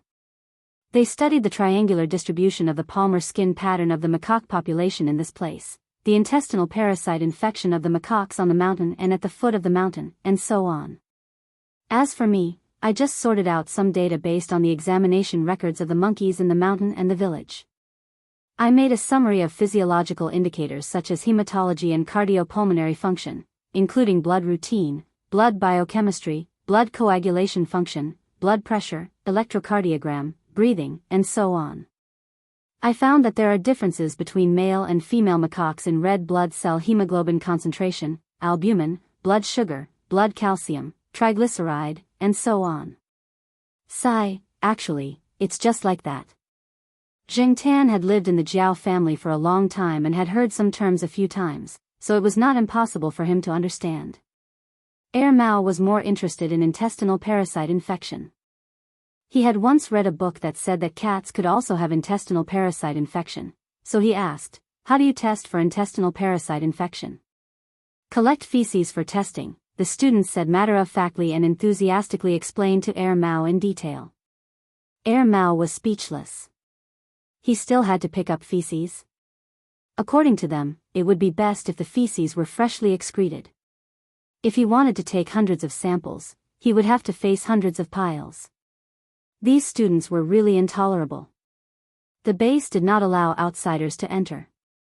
Pei Liang planned to bring Chi Dada alone tomorrow for a checkup. Chi Dada had been eating a lot lately, so Pei Liang was afraid that Chi Dada's intestines would have problems. They did not stay at the base for long. This was not a tourist area, and Jingtan had seen a few warning signs. Usually, tour groups would avoid going up the mountain. There was indeed a hotel on the mountain, and the owner of the hotel had a good relationship with Pei Liang. When he saw Chi Dada, his face was full of smiles. It seemed that Chi Dada had helped them make a lot of money, and the people here treated Chi Dada as if he was their ancestor. Pei Liang and Mao were fine, but Gong Qin's stamina was not good, so they decided to take a nap in the hotel on the mountain. Zheng Tan could not sleep, but he did not feel tired. Instead of staying in this hotel full of strangers and scrutinizing eyes, he would rather go out for a walk. Don't go too far. Come back in 1 or 2 hours. If you get lost, I will not be able to explain it to your cat parents. Mao shouted at the black figure outside the window. Zheng Tan turned around and glanced at him, indicating that he understood. 5 minutes after Zheng Tan left the hotel, Chi Dada found an opportunity and jumped out of the window. Before Pei Liang could say anything, Chi Dada had already jumped out and ran far away. Pei Liang could not call it back. Once back in this familiar forest, Chi Dada's temper became wild. He was not as dependent on Pei Liang as he was outside. "Hey, what are you worried about? Chi Dada grew up in this mountain. He will be back after playing for a while," the hotel owner said. "I am not worried that it will get lost. I am worried that this guy is up to no good again." Pei Liang asked Mao to keep an eye on the black cat and to keep an eye on it. "Don't worry, I know. However, Senior Pei, let me give you a heads up. Don't underestimate that black coal. Even if Chi Dada is up to no good, it is hard to say who will be at a disadvantage." On the other side, Zheng Tan was paying attention to his surroundings as he walked. He had to be more alert on the mountain so that he would not be at a disadvantage. There were many animal scents on the mountain. Perhaps people would not see them normally, especially some animals that like to pee and mark the ground. As for the most obvious scent around, it was of course the monkeys. As he walked, Zheng Tan's ears twitched. He looked behind him. A figure flew over from the forest. In a few breaths, it stood on a tree 3 meters away from Zheng Tan. Chi Dada looked down at Zheng Tan and then let out a cry. "Looking for help?" Zheng Tan narrowed his eyes. Chapter 286. When Chi Dada appeared, Zheng Tan was already mentally prepared. When he heard some movements coming from afar, Zheng Tan didn't stand there and stare at Chi Dada. Outnumbered, he would be a fool if he didn't run. Chi Dada originally planned to make an even more flirtatious pose, but in the blink of an eye, he saw the black cat run away. In Chi Dada's impression, Zheng Tan was very fierce, very difficult to get along with, very bad-tempered, and would start a fight at the slightest provocation. Therefore, Chi Dada always thought that Zheng Tan would bravely fight with the little friends he summoned. However, the current situation made Chi Dada stunned. 2 seconds later, Chi Dada came back to his senses and hurriedly chased. Although his little friends hadn't arrived yet, it wasn't easy for that cat to come to his real territory. He wouldn't feel good if he didn't take revenge. Chase. Zheng Tan ran very fast.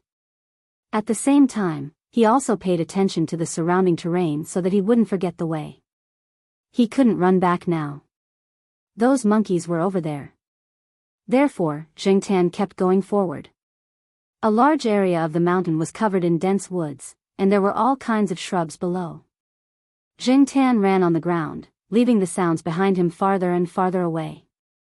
Only Chi Dada was a little closer. However, Chi Dada didn't stay idle while chasing. He made a series of sounds, probably continuing to summon his little friends.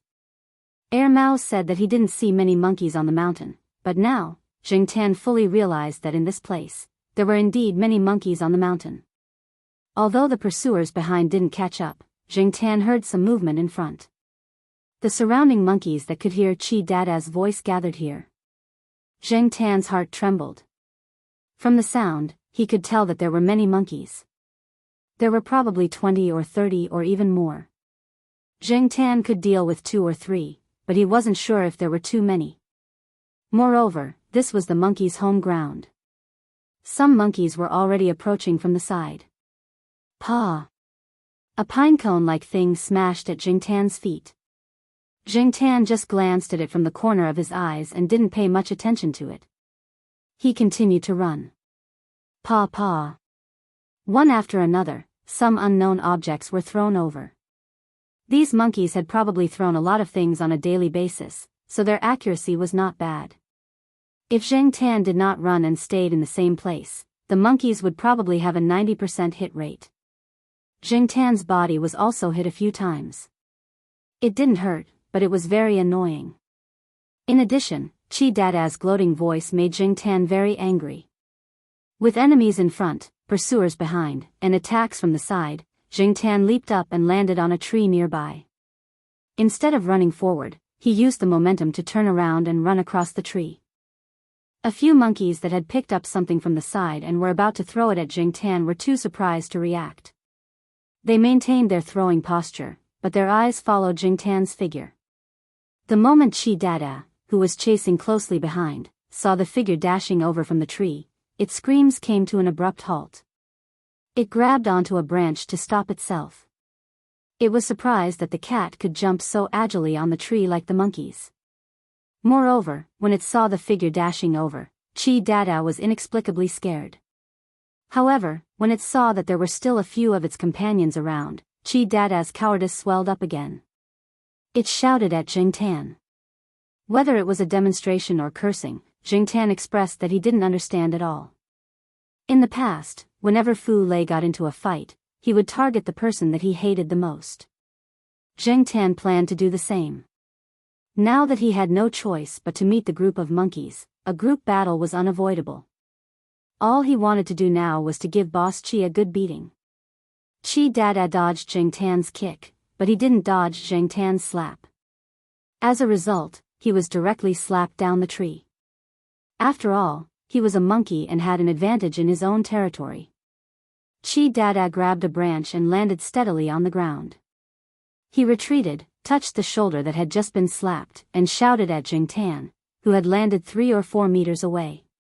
Then he picked up a pine cone that had been thrown by the other monkeys and threw it at Jingtan. Jingtan knew what Chi Dada was going to do when he glanced at the ground next to him. He originally planned to dodge, but he didn't expect that there was a branch about 3 centimeters in diameter and half a meter long. He directly grabbed the branch with his 2 claws, aimed at the pine cone thrown at him, and swung it. Pa!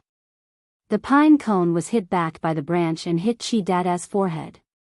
Jingtan wasn't in the zone when he held the branch, so he didn't control the strength of his swing well. When the pine cone hit back, it was a little too high. The reason it hit Chi Dada's forehead was because it was too engrossed in watching the pine cone being hit. When it fell from a high place, it forgot to react and was directly hit on the forehead by the falling pine cone. A few monkeys squatting on the trees saw this and shouted. A few of them seemed to be jumping happily, and one of them was even clapping. Jingtan was speechless. Chi Dada was hit, so why were these monkeys so excited? Chi Dada was also dumbfounded. Although its companions had no knowledge, culture, and common sense, Chi Dada thought that it was a high-level intellectual who had seen the world.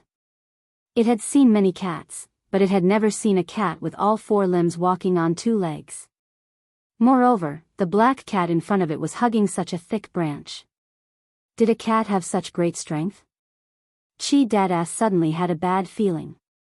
There were several stations in this mountainous area to deal with unexpected situations.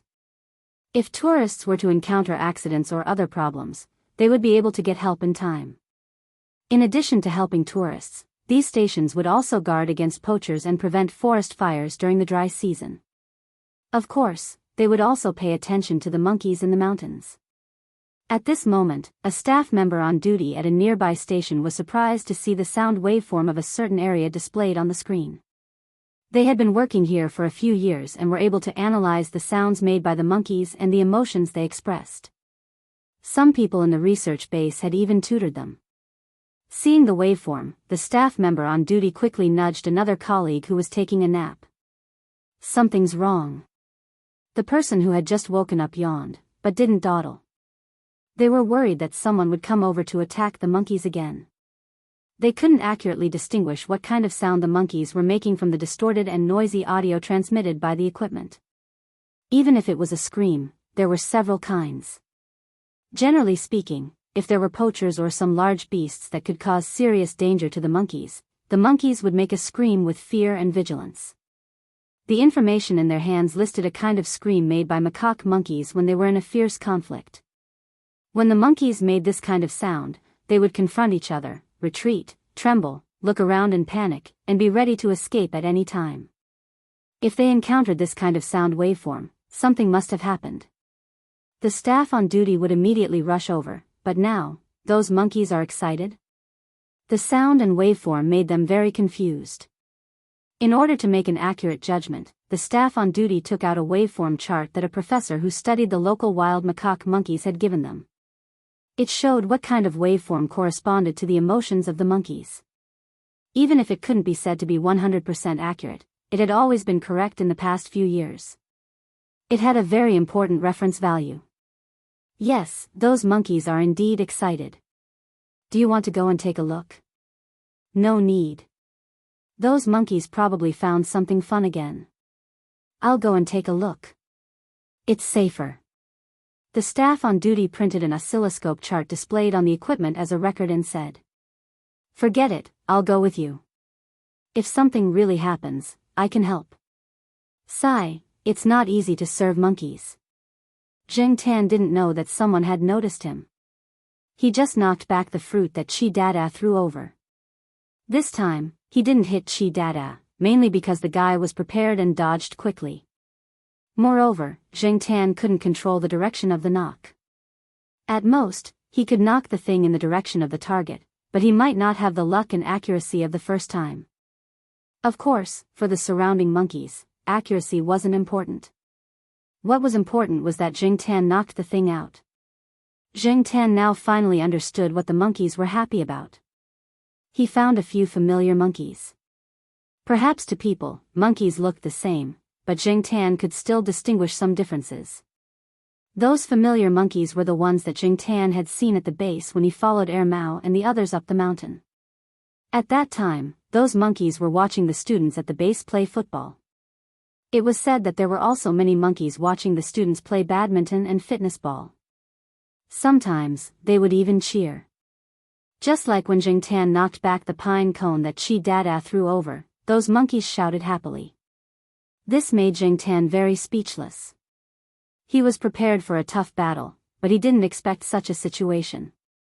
Also, Zheng Tan thought that these monkeys were too dangerous. After all, this was a tourist area. Although these monkeys were wild, they had a lot of contact with people and were more gentle. Even if they were mischievous and occasionally played pranks, they wouldn't attack people or other animals. There were many people in the village who raised cats. Although they were summoned by Chi Dada, they didn't have much hostility toward Zheng Tan. In addition, Zheng Tan waved the branch very well, which was similar to the students at the base playing badminton. Therefore, this group of monkeys instantly changed from fighters to amusing. What should he say? What could he say? He looked at Chi Dada and then at the surrounding monkeys. Alas! To be more artistic, it was called one who is close to ink. To put it bluntly, it was called birds of a feather flock together. Otherwise, why would the friends of the amusing monkeys all be amusing? The amusing monkeys were much happier. Suddenly, a monkey found some movement not far away and called out a few times. The other monkeys also looked in that direction. It was the two guards on duty. Zheng Tan also realized that someone was coming. He threw away the branch in his hand and ran away. After Zheng Tan left, an adult monkey that often came to the base to watch came down from the tree and picked up the branch. Immediately, a monkey beside him threw a pine cone. The monkey holding the wooden stick pouted its mouth and swung the stick. Paw! Although it took some effort and the stick wasn't swung in the direction of Chi Dada, the pine cone was magically hit and flew straight to Chi Dada. It hit the unprepared Chi Dada's leg. The monkeys around them slapped the branches and legs as they jumped up and down and shouted happily. Chi Dada! He wanted to cry. On the other side, Zheng Tan, who had run away, wanted to go back directly. However, he smelled a scent. It was a little familiar, but not completely familiar. Chapter 287. Zheng Tan felt that the smell was familiar because he had smelled it many times in the east courtyard. He had even smelled it a few days ago. Following the smell, Zheng Tan soon arrived at a steep slope. Usually, even if there were tour groups passing by here, they wouldn't come close. Or maybe they would just come close to take a few cool photos from afar. They wouldn't go down. It was too dangerous for people. If they didn't pay attention, they would roll down. Even if they didn't die, they would be seriously injured. However, for Zheng Tan, this was nothing. He had even climbed walls in the past few years as a cat. Why would he be afraid of this kind of steep slope? Standing on top, Zheng Tan looked down. He could see clumps of grass and leaves. They grew a little densely. At first glance, people who didn't understand would think that they were weeds. If Zheng Tan hadn't smelled the fragrance, he wouldn't have been able to find it.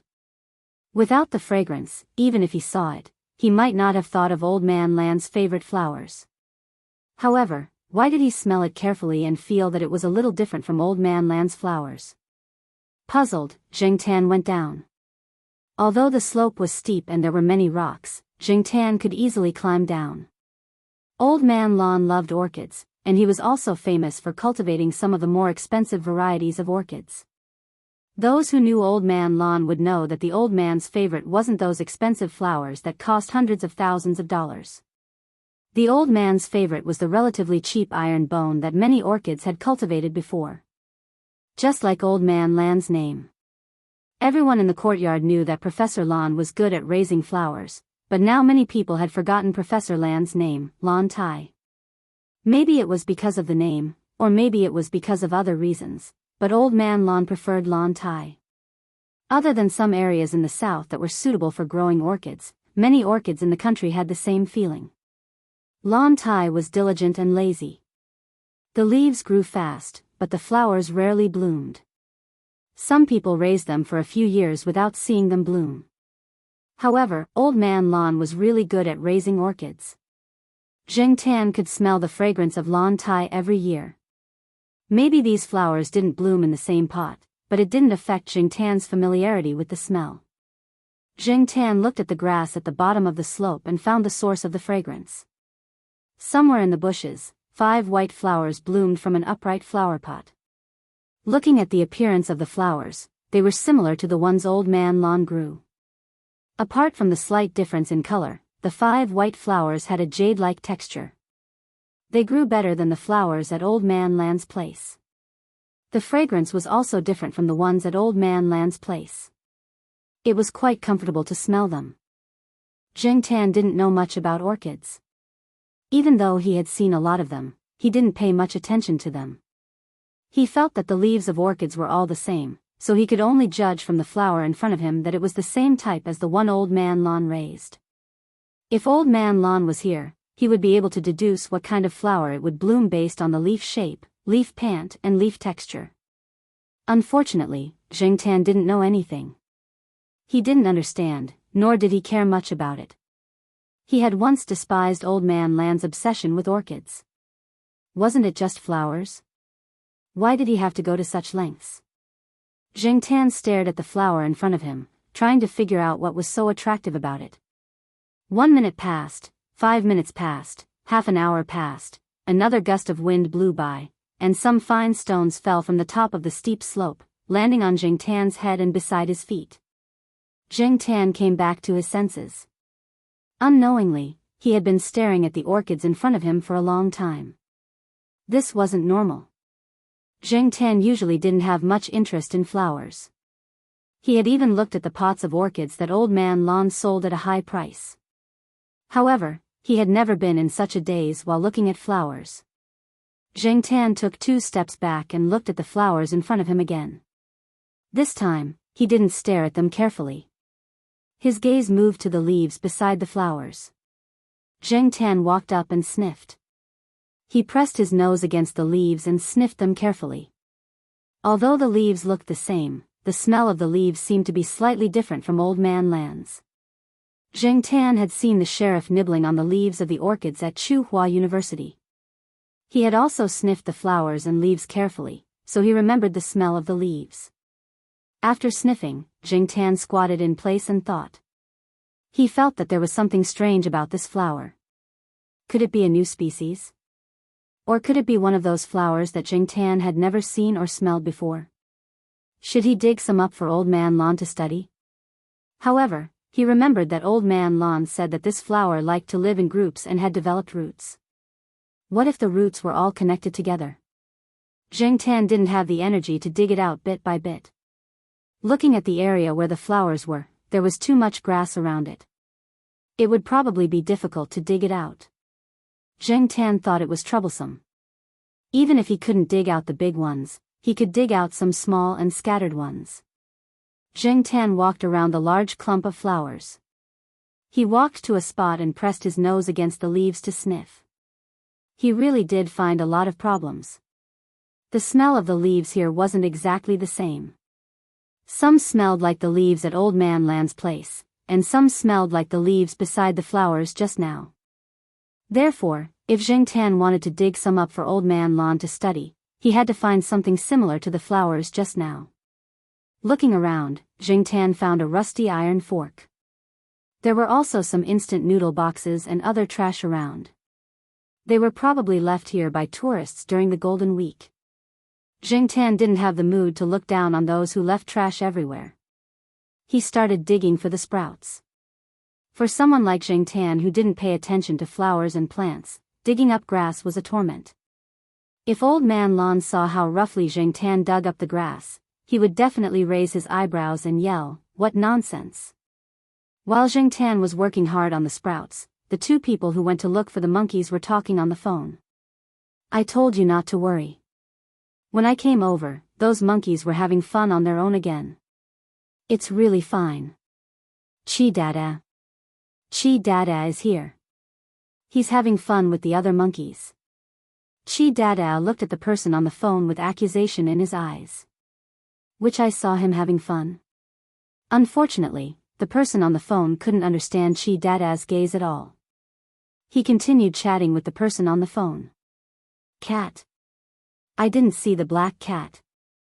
Okay, I'll be careful. I'll inform you if I see it."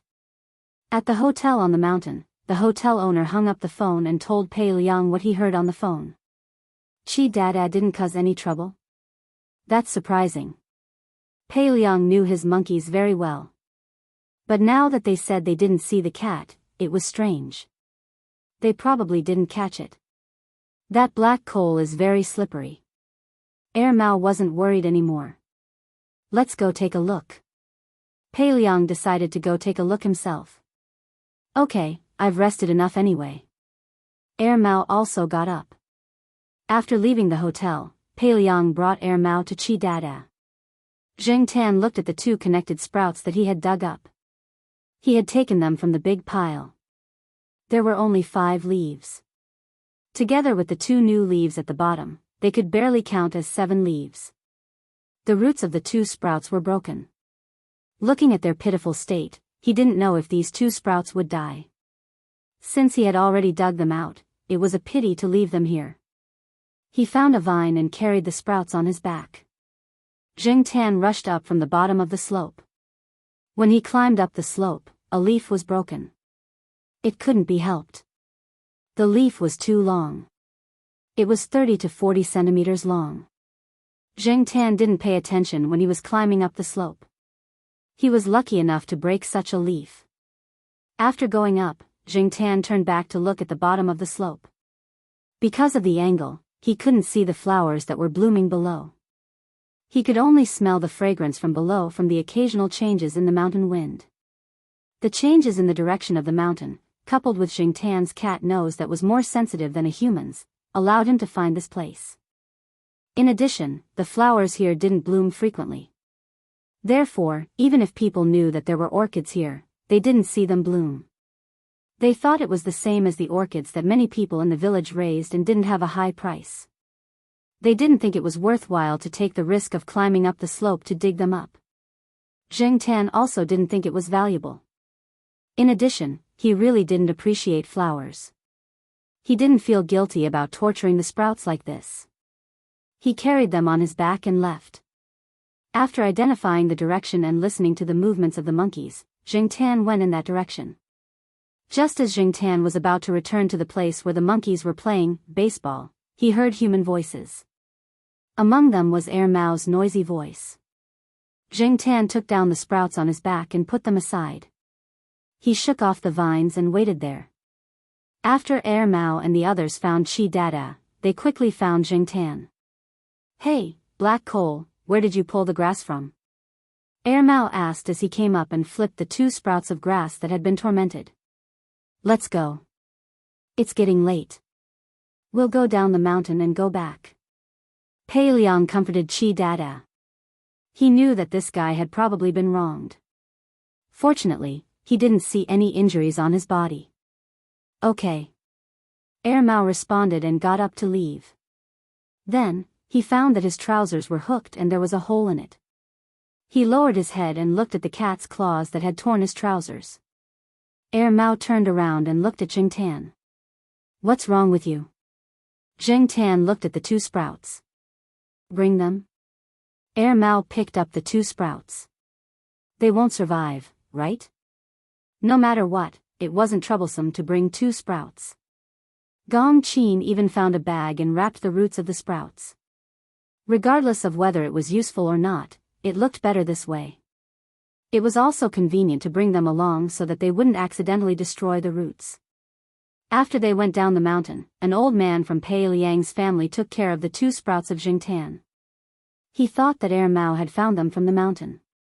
He even used a small flower pot. "Can they survive?" Mao asked the old man who helped to take care of the black rice when he went downstairs. "They should be able to. This thing is easy to take care of." The old man didn't care. "Do you think there's anything special about this grass?" "Nothing special. It's just a relatively common orchid. Many people here grow it." "There are many in our yard," the old man said. They were in a tourist area. There were always people moving around. There were also many people who went up the mountain and went deeper. They had never heard of any rare species of orchids being found. Mao looked at the place where the old man was pointing. There were quite a lot of orchids. It looked about the same. He didn't understand why the cat would bring the grass back. Was it to eat it? Jingtan stayed at Pei Liang's house for 4 days. Every day, he went to check on the orchids that were taken care of by the old man. It looked like they were alive. It was worth his effort to dig them up. Chapter 288. After Jingtan came back, he quickly forgot about the orchids on the balcony. At first, he didn't know how to give the orchids to Old Man Lon, but after a while, he forgot about it. Usually, only Jiao Ma would water the small pot of orchids and take care of them. Until one day, Old Man Lon came to ask about it. Old Man Lon bumped into Gong Qin when he was taking a stroll after dinner. While they were chatting, Gong Qin told him about the things that happened during her trip. To her, it was quite interesting to see a cat plucking an orchid and letting it come back. However, under Mao's instructions, she didn't mention it outside. She only mentioned it in front of Old Man Lon because the 2 of them were talking about flowers and plants, and accidentally let it slip. Hence, out of curiosity, Old Man Lon went straight to the 5th floor. At that moment, only Jiao Ma was at home in the Jiao family. Little Pomelo was called over by her classmates to help with the competition questions. Jiao Yuan was playing basketball with his friends. Jiao Pa was still busy. Jiao Ma saw Professor Lan panting heavily and quickly poured him a glass of water. She was worried that something might happen to the old man. "What's wrong, Professor Lan?" After getting to know him better, Jiao Ma wasn't as afraid of Professor Lan as before. She spoke more casually, but when she saw Professor Lan in this state, she couldn't help but worry. The first thing that came to her mind was, did my cat get into trouble? Did it nibble on some expensive flower? If Zheng Tan knew what Jiao Ma was thinking, he would probably die of frustration. It was all because of the sheriff. Climbing up to the 5th floor in one breath, and in a hurry at that. With Old Man Lan's physique, it was inevitable that he would be panting from exhaustion and his throat would hurt. After drinking some water, he felt much better. Without resting, he asked directly, "Charcoal brought back a pot of orchids a few days ago?" Jiao Ma didn't expect this. She immediately felt relieved. She brought Old Man Lan to the balcony to see the pot of orchids. "This is the pot." Jiao Ma pointed it out to Old Man Lan. Zheng Tan accompanied little Pomelo out of the house and took a stroll outside. As soon as he entered the house, he heard Old Man Lan's irritable voice. He suddenly remembered the tragic state of the pot of orchids on the balcony. Based on his understanding of Old Man Lan, that smelly old man would definitely flip out. Therefore, Zheng Tan hesitated whether he should leave the house and go out for a walk. But then he remembered that Jiao Ma was the only one at home, and he wasn't sure if she could handle Old Man Lan's bad temper. Forget it, he had to face it eventually. Zheng Tan braced himself and walked into the room. He poked his head out to take a look at the door and was caught by Old Man Lan, who had just turned around. "Black charcoal. Get over here." Old Man Lan roared. Jiao Ma's heart was in her throat again. She couldn't help but worry. Zheng Tan slowly walked to the balcony.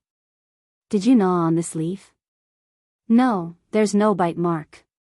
"Did you break this leaf?" "Aya, how can you do this? This can't go on." It wasn't clear whether he was criticizing Zheng Tan or the person who planted the flowers. Jiao Ma stood awkwardly at the side. In fact, she really wanted to say, "Isn't it just a pot of ordinary orchids? Is there a need to make such a big fuss?" But when she thought of Old Man Lan's temper, she held herself back. Zheng Tan felt that Old Man Lan was suddenly possessed by mania. His words were illogical. All he did was circle around the pot of orchids. His words and actions revealed his heartache for the pot of orchids. It was as if a piece of his flesh had been dug out. Zheng Tan sneered in his heart. Although Old Man Lan was heartbroken over the pot of orchids that the sheriff had gnawed on, he didn't seem to be this heartbroken. It was obvious how important iron was to Old Man Lan. When Old Man Lan's mania subsided, the old man seemed to have made a decision. "I'll take care of this pot of orchids for you for a while before bringing it back," Old Man Lan said to Jiao Ma.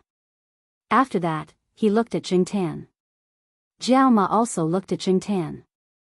Then, she said to Old Man Lan, "No problem, you can take it. I'll carry it down for you. It's fine. I can still carry such a small pot of orchids." Old Man Lan blocked Jiao Ma's hand and carried the pot himself. When he left, he even snorted at Zheng Tan. When Jiao Pa came back at night and found out about this, he didn't have any objections to Old Man Lan moving the pot of orchids away. After all, he didn't know how to take care of flowers. Taking care of flowers was also a skill.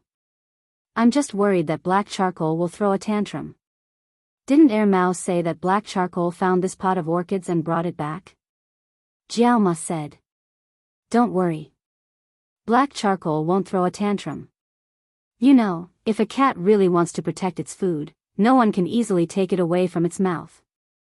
Similarly, if a cat really cares about the pot of orchids and wants to keep it at home, black charcoal will definitely protect it like its own private stash." Obviously, Jiao Pa knew Zheng Tan better than Old Man Lan.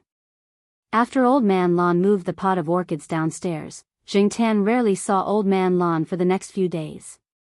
He didn't see Old Man Lan coming downstairs to chat with his old friends when he went out for a walk after dinner. Zheng Tan happened to hear a few old professors talking about Old Man Lan. They said that Old Man Lan had recently become obsessed with orchids. He was only interested in a pot of orchids that were only worth a few dozen RMB or less. When he came back from his walk and went upstairs, Zheng Tan saw that the door of Old Man Lan's house was open, so he walked in. In the house, old Madame Zhai was sweeping the floor. When she saw Zheng Tan, she immediately smiled and waved at Zheng Tan, indicating that Zheng Tan should go in and play. With old Madame Zhai around, Old Man Lan wouldn't get mad. Therefore, Zheng Tan didn't have to worry that Old Man Lan would fly into a rage if he provoked him. Old Man Lan was in the study room, wearing reading glasses and flipping through a book. At the same time, he was writing something in a notebook. He was mumbling something in a low voice. Zheng Tan didn't hear what he was saying clearly. He didn't understand the meaning of the words that he heard. After old Madame Zhai finished sweeping the floor, she sat on the sofa to rest. When she saw Zheng Tan standing at the door of the study room and looking in, she whispered to Zheng Tan, telling him not to disturb Old Man Lan. Then, she patted the sofa next to her. Zheng Tan jumped onto the sofa and sat next to old Madame Zhai, listening to her nagging in a low voice. "Sigh, black charcoal, what kind of orchid did you bring back?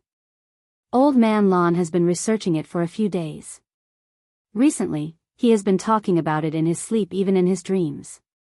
He stays in the study room all day long and looks for information.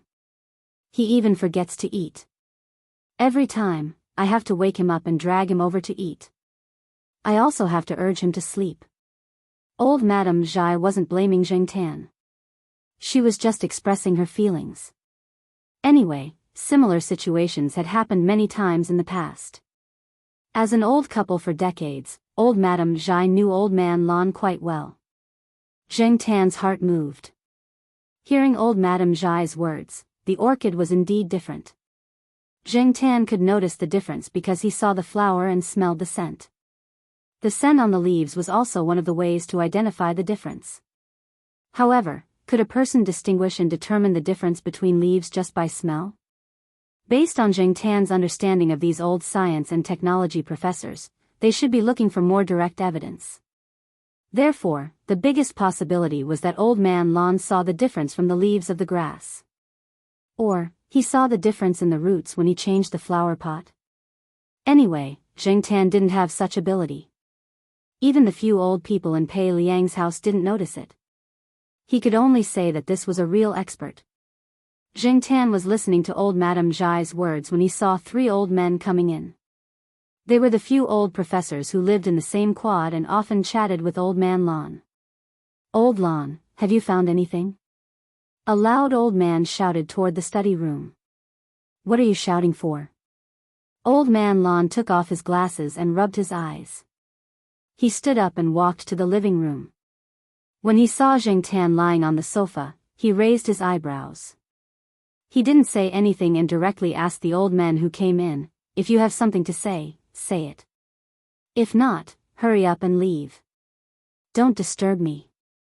The 3 old men were already used to Old Man Lan's way of speaking. They weren't angry and even smiled at Zheng Tan. "Black charcoal, hurry up and eat Old Man Lan's orchid pot. I'll give you a bowl of small yellow croaker for every leaf you eat." The other 2 old men didn't leave him behind. "I'll give you 2 bowls. Including me, I'll give you 2 bowls for every leaf you eat. That'll make it 5 bowls. Black charcoal, go. Zheng Tan. Go your ass." One of the old men wandered around and looked at the orchid pot. He then looked at the other pots of iron and shook his head. "I really don't know what you're thinking about. Aren't they all the same?" "Anyway, they all look the same to me," another old man said. "Hey, will it bloom next year? Then we'll be able to see the difference," the third old man asked. Old Man Lan glanced at them. "Next year? Humph, dream on. It'll take at least 3 to 4 years for this pot of flower to bloom, maybe even longer." Hearing this, Zheng Tan withered instantly. He was still full of anticipation. If he had known this would happen, he would have dug up the one that had already bloomed. Just to save some effort, he would have to wait for a long time. He didn't know how long it would take, and it might take 8 to 10 years before it bloomed. Who would remember this pot of orchid by then? However, Jingtan's withered mood came and went quickly. He wasn't particularly interested in this anyway. He was just curious about the flower and felt that there was something unusual about it. Who cares? He'll continue to give Old Man Lon a headache. No matter how those old professors who were experts in their own field but were illiterate in the field of orchids insulted Old Man Lon only had a sour expression on his face. He didn't really care about what these illiterates said. That would be asking for trouble. Old Man Lon also couldn't ask Jingtan anything. He knew that he couldn't get anything out of a cat, so he went to the opposite door to look for Mao a few times to ask about the environment in which the flower grew. Unfortunately, Mao didn't know anything. Old Man Lon didn't find much useful information after flipping through the files at home for a few days. Now, he just hoped that these 2 seedlings would bloom and he would be closer to the truth. After discovering the suspicious points on the leaves of the orchid, Old Man Lon decided to raise these 2 seedlings for a few more years until they bloomed. Yesterday, he even went to discuss it with Professor Jiao. Professor Jiao waved his hand and said, "You don't have to feel burdened to continue raising them. It's a waste to leave them at home." Jingtan didn't want to stay on the sofa and listen to these old men's nonsense anymore. He went out and prepared to go downstairs for a walk. After a few steps, he heard a click from the door on the first floor. Then, 2 people came up. One was Mao, and the other sounded very familiar. Soon, Jingtan came face to face with the people upstairs. "Oh, isn't this that Brother Beast? Why did Brother Beast come all the way from Pearl City to Chuhua City?" However, Brother Beast didn't seem to be in a good state. When Jingtan was looking at Qin Tao also saw Jingtan. Chapter 289. Every time Qin Tao ran out, it was because he quarreled with his family. Last time, he was kicked to Chuhua because of his temper. This time, Qin Tao ran out on his own. Because of this, his parents were so angry that they broke several phones. Now that Qin Tao had changed to a new card in Chuhua City, it was to avoid being held accountable. As for coming to Chuhua, one was to see Mao's girlfriend, and the other was to relax. In Qin Tao's own words, he was unhappy, so he came to chat with his brothers. When he came to Chuhua, Qin Tao went straight to Mao. He didn't even go to his uncle's place. Some relatives got along well, while others were at odds with each other. To save time, Qin Tao didn't want to see any of them. When he saw Jingtan, Qin Tao was very happy. When he went upstairs, he called Jingtan over for dinner. He bought a lot of food before he came. Now, Mao's study room was cleaned out, and there was a single bed. When Qin Tao saw it, he winked at Mao. The 2 of them are sleeping in separate rooms. Mao gave him the middle finger. "It's for black rice." "As if I'd believe you. Do you want me to take you in?" "I'll ask black rice to make room for you." "No need. I have a house in Chuhua. Besides, I have someone to accompany me at night. There are many little fairies who want to accompany me." Qin Tao didn't want to talk about his family. Mao asked him if he had any trouble, but Qin Tao didn't want to talk about it. So, Mao just talked about the fun of traveling a while ago to liven up the atmosphere. Jingtan was bored and watched Black Rice play with toys. Black Rice had gained a lot of weight. If Black Rice had a belly like before, people would suspect that it was pregnant again. Speaking of kittens, when Mao brought Black Rice to the pet center for regular checkups, someone tried to persuade him to sterilize Black Rice. However, Mao refused. Since he didn't want to sterilize Black Rice, Mao turned his attention to peanut candy. Unfortunately, not only did he fail to cut off Peanut Candy's penis, he even got scratched by Peanut Candy's paw. Thus, the conflict between man and cat escalated, and they didn't get along when they met. Paw! The sound of the lighter hitting the ground scared Black Rice so much that it jumped up from the sofa and ran into the room to hide next to Gong Qin. It then looked at the people in the living room cautiously. Zheng Tan looked over. The lighter that was thrown on the ground was Qin Tao's. This guy wanted to smoke just now, but he couldn't ignite the lighter after trying a few times. In a fit of anger, he threw it directly. However, the quality of the lighter was pretty good. Even after throwing it so hard, he didn't see any parts falling off. They probably couldn't hit it because they ran out of gas. However, even if there was no oil, Qin Tao wouldn't throw the lighter away in anger. Looking at Mao's shocked face, he obviously didn't expect Qin Tao to have such a reaction. Is this guy suffering from mania? When Zheng Tan saw Brother Beast for the first time today, he felt that there was something wrong with this guy. He could feel that this person's aura wasn't very comfortable. Zheng Tan's impression of Brother Beast had always been that he didn't do his job properly, but at least he wasn't manic. Just like when Zheng Tan first met Brother Beast, he didn't get angry even though Brother Beast had tricked him into a pile of bird poop due to his stupid tailing skills. Also, when he went to normal university, Brother Beast was beaten up like a pig's head, but he wasn't this manic either. Some people were like a volcano erupting when they were angry, and their actions were obvious. But some people looked very calm when they were angry. Zheng Tan remembered that when Brother Beast was tricked into leaving in a smashed car after being beaten up, his face was also relatively calm. Even if this kind of person wasn't very smart, he knew how to restrain himself. He didn't seem like the kind of person who was easily impulsive.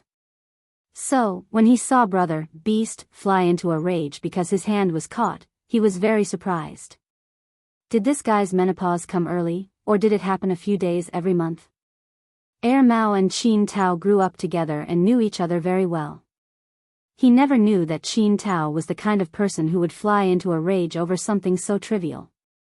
Because of their background, people like them knew how to restrain themselves, especially in front of their elders.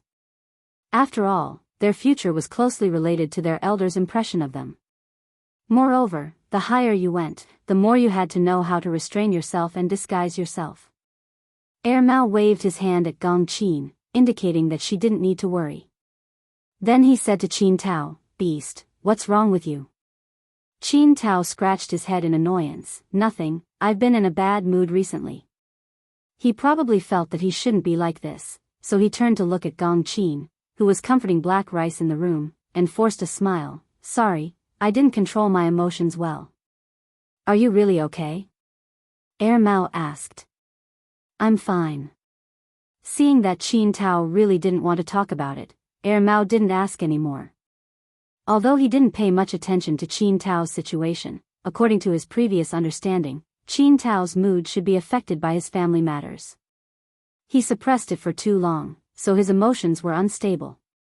There were many people in Qin Tao's family who didn't like him, especially people like Qin Tao, who many people thought was a good-for-nothing playboy. "It's fine if you don't want to talk about it. I'll take you out tonight to relax." Mao looked at Zheng Tan again. "Black charcoal, let's go out and play tonight." Zheng Tan was studying Hei Mi's toy mouse. Once the furry mouse was wound up, it kept rolling around. It made Zheng Tan itch to slap it or press on its neck. It was rare for Hei Mi to have so much fun playing with it. Hearing Mao's words, Zheng Tan glanced over. Going out to play tonight, it was most likely going to triumph. He had nothing to do at night anyway, so it didn't matter if he went out to play. Gong Qin didn't go with them this time. She stayed at home to play with Black Rice and let the two men have a good talk. After the Jiao family finished dinner, Mao went upstairs to find Zheng Tan. Jiao Ma didn't say anything when she heard that they were going to triumph. She was already used to this kind of thing. Therefore, the two men walked to triumph leisurely. They didn't drive, since it wasn't too far away. Moreover, they would definitely drink, which would make it difficult to drive. Hearing that Zheng Tan also had a private room in Triumph, Qin Tao said that he would go to Zheng Tan's room to play and experience the fun of the cat room. However, Qin Tao's good mood disappeared when he arrived at Hengwu Plaza. "I was wondering who it was, so it's my cousin." A well-dressed, handsome young man came over with a beauty in his arms. Qin Tao's cousin and Qin Tao didn't have a good relationship. Usually, they would mock and ridicule each other. Today, he brought a female student from a nearby high school to buy things here. He didn't expect to meet Qin Tao, so he immediately blurted out those sarcastic words. If it was the old Qin Tao, he would probably still smile and mock back. But now, Qin Tao's mood was not right. His originally smiling face immediately became gloomy. Seeing Qin Tao like this, the handsome young man still didn't intend to let him go. I say, cousin, you can't survive in Pearl City, so why did you come here? Oh, right, I forgot that you are still in the reflection period. I advise you to go to the hospital to have your brain checked. Mental illness is not a minor illness. Don't go crazy. When it's grandfather's birthday, there will be a lot of big shots. Don't make a fool of yourself like you did at second uncle's place. It's not a big deal if you lose face, but don't make everyone lose face with you. What the F***ck are you talking about? Are you courting death? Qin Tao rolled up his sleeves and wanted to beat him up, but he was stopped by Mao. Mao knew that Qin Tao's cousin's IQ wasn't high. He might not be better than others when it came to playing mind games. He was just asking for a beating. But this kind of person was easier to deal with. He wasn't like those people who hid everything deep. Thus, there was no need to take this kind of person seriously. It was just a matter of talking. Why did he have to make a move? If he made a move, he would be in a weak position. In that case, it would give others an excuse to criticize Qin Tao. What's wrong? Did I say something wrong? You don't want to admit that you made a fool of yourself? Is your brain broken? Did your illness worsen? Did you take your medicine on time today? Qin Tao's cousin added. But when he saw that Qin Tao's expression wasn't right, he was worried that Qin Tao had gone crazy again. He still had a look of disdain on his face. Then, he raised his chin and was about to leave with the beauty in his arms. Who knew that he stepped on something and slipped, falling face first to the ground? Qin Tao's cousin wasn't short, nor was he thin. When he fell, the beauty in his arms wanted to pull him up. Unfortunately, her delicate body was limited. In addition, the nearly 10 centimeters high heels weren't strong enough. The two of them fell to the ground together and were in a very sorry state. Some of the surrounding crowd saw this. The adults were fine, but the children didn't know what it meant to offend people. They directly laughed out loud. Qin Tao, who was being pulled by Mao like a fire-breathing dragon, was itching to rush out and fight. When he saw this, his anger instantly disappeared. He laughed out loud, laughing until his face was a little distorted. Zheng Tan at the side looked like an outsider. In fact, he just saw a child running by with a box of marbles. The box wasn't closed tightly and one of the marbles fell out. The marbles rolled to Zheng Tan's feet. Zheng Tan casually pushed it at Qin Tao's cousin's feet. It was just a test. The results showed that Zheng Tan's luck wasn't bad. Or it could be said that Qin Tao's cousin's luck was too bad. The poor girl in his arms was implicated by Qin Tao. She was still wearing a miniskirt. Compared to the result of Zhuo Xiaomao's trick, Qin Tao's cousin was considered lucky. Even if he fell, it was only a scratch. It wasn't a big deal. It wasn't like Zhang Dong who was hurt by Zhuo Xiaomao. After the two people got up and left, Qin Tao was still squatting there laughing until tears came out of his eyes. Seeing Qin Tao like this, Zheng Tan's beard trembled. This person was really like a crazy person. Didn't he see the child next to him retreat like he saw Godzilla? Looking at the guy who was squatting on the ground laughing, Mao's eyes were filled with worry. You beast, there's something wrong with you. Mao said seriously. What's wrong? I just wanted to laugh when I saw that guy. That guy was asking for a beating. If it wasn't for my grandfather's birthday and I didn't want to cause trouble, I would have already beaten him into a pig's head. But you almost hit him just now. Mao looked at Qin Tao. Brother, what's wrong with you? Forget it, this isn't the place to talk. Let's go to Triumph first. This time, Mao really wanted to have a good chat with Qin Tao. Pushing the conflicted Qin Tao towards triumph, Mao gave Zheng Tan a thumbs up. Obviously, Zheng Tan's small movements just now were all seen by Mao. Looking at Qin Tao's back, Zheng Tan thought to himself, this guy can't really have a mental problem, right? In the past, this guy was quite normal. Although he was a little stupid, but his temperament shouldn't have changed so much. He also didn't hear Mao say that something big happened to Qin Tao that provoked him. Could it be that long-term stress caused his personality to be seriously deformed, causing him to be easily happy and angry? Chapter 290. Zheng Tan's private room was not used much, but someone would clean it every day. Sometimes, they would find some new decorations. Zheng Tan was not interested in those little things, so he did not pay much attention to them. Mao, on the other hand, was pinching this and that, muttering that it would go to the pet center to see if there were any similar toys for Black Rice. After walking around once, Qin Tao said, coming here to play also has a different kind of fun. Unfortunately, there are only 2 men in this room. Oh, 3 men. Black charcoal is one of them. Unfortunately, cats are very territorial and will not allow strangers to enter, Mao said like a cat expert. Zheng Tan complained in his heart. He really did not care about calling Mei Miao over to liven up the atmosphere, really. After ordering some things, Mao did not beat around the bush. He had to find out what happened to Qin Tao. You know, even if you don't say it now, I think I will find out soon, Mao said. In order to calm Qin Tao down, Mao did not order any alcohol. There were only some tea and ice water on the coffee table. After drinking a glass of ice water, Qin Tao pinched his eyebrows, sighed, and briefly explained his situation. The symptoms started 2 months ago, or maybe even longer. Qin Tao only realized that something was wrong about 2 months ago. He knew that his temperament was changing. He was easily angry and impulsive. Sometimes, he would get angry because of small things. Because it was difficult to control his emotions, he fought more and more with people.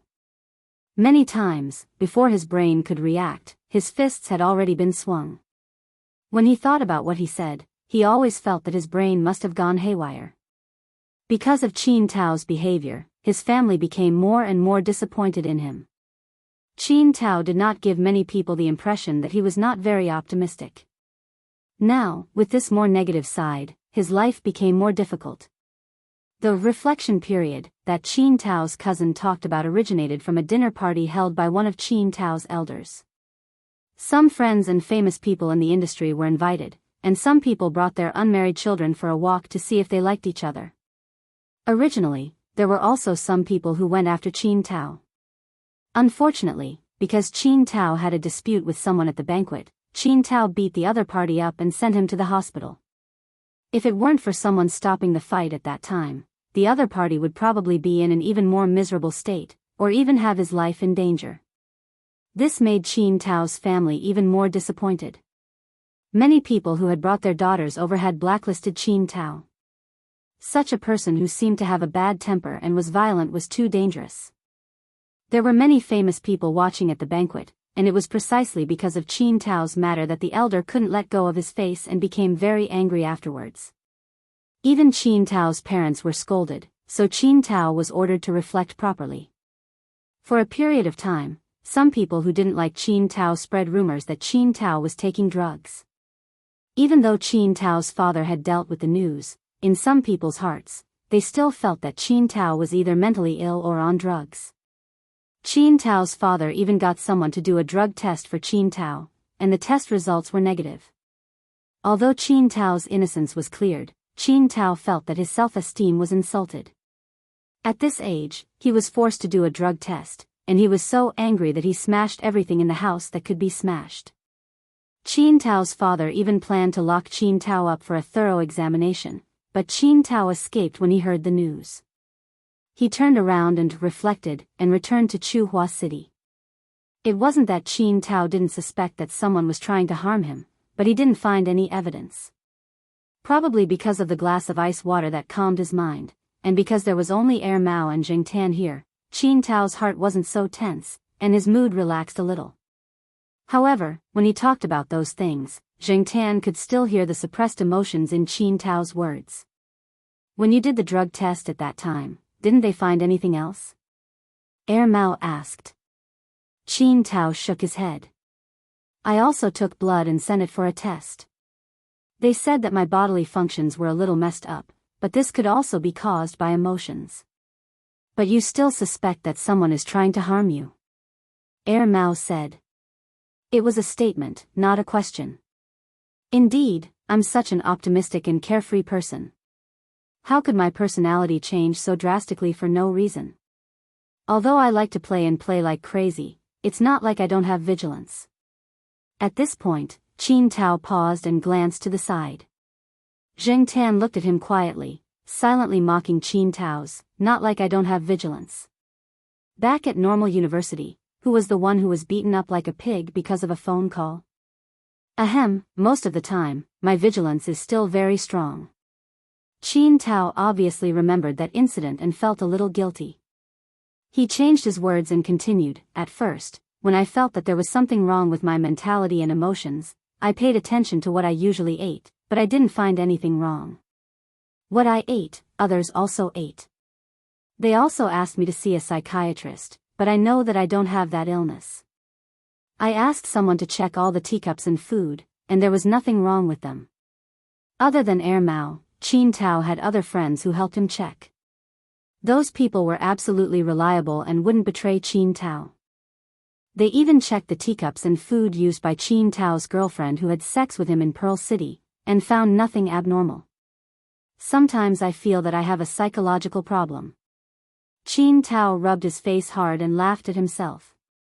If it was confirmed that Qin Tao had a mental problem, it might be more difficult for Qin Tao to survive in the future. After all, other than his parents, the elders in his family wouldn't give much help to a person with a mental problem. At most, they would give him some money out of pity. Talents with a bright future would be vigorously supported. Even if Qin Tao looked like a playboy before, he would at most be scolded a few times. However, if he had a mental problem, he would be directly banished to the cold palace, and would be carefully monitored. A person who wasn't mentally ill was treated like a mental patient.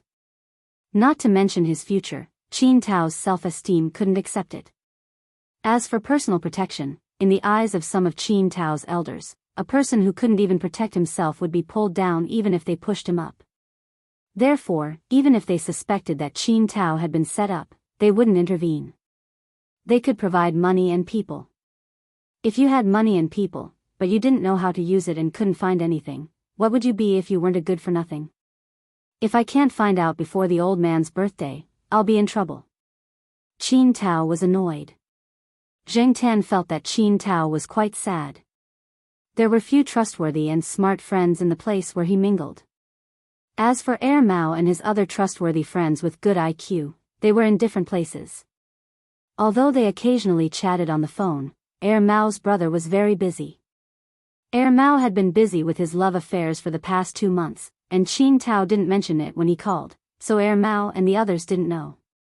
You beast. Mao looked at Qin Tao.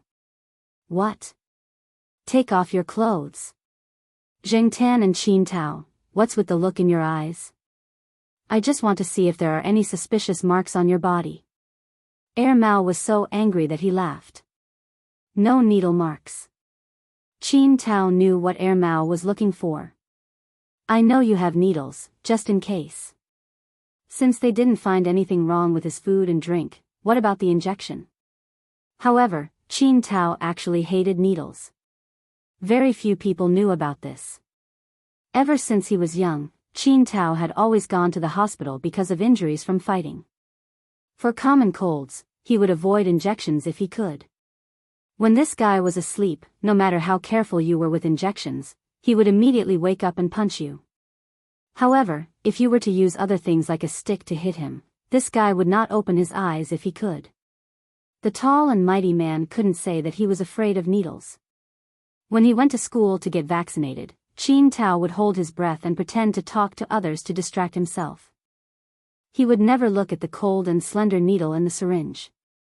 Every time after the injection, Qin Tao would be depressed for a long time. Now many people didn't mention it. Even the cousin who didn't get along with Qin Tao didn't know that Qin Tao hated needles. Otherwise, there would be another thing to mock Qin Tao.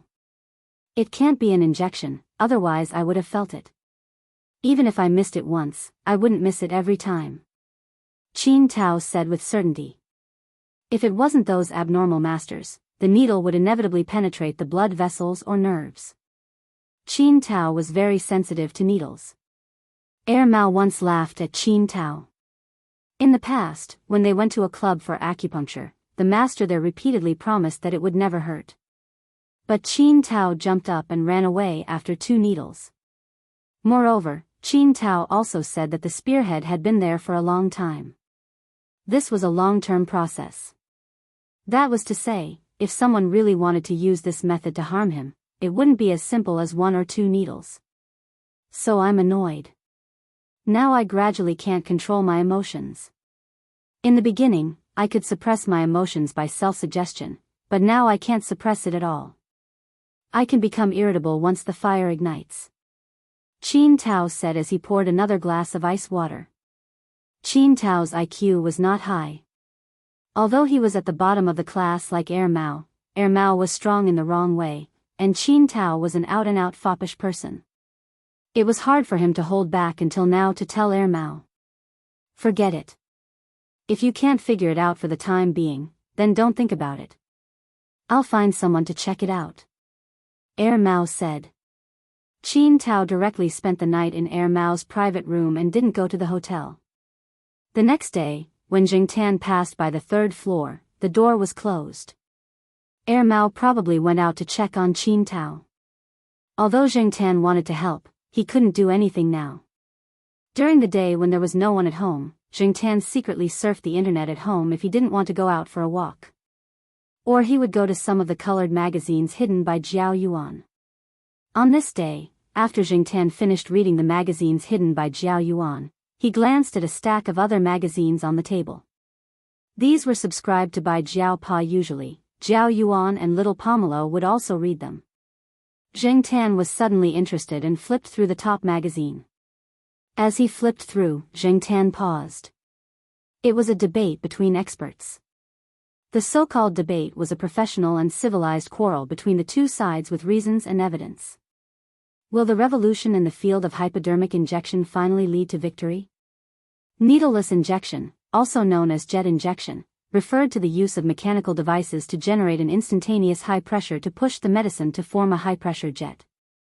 It passed through the skin at high speed and directly diffused into the subcutaneous or muscle tissue.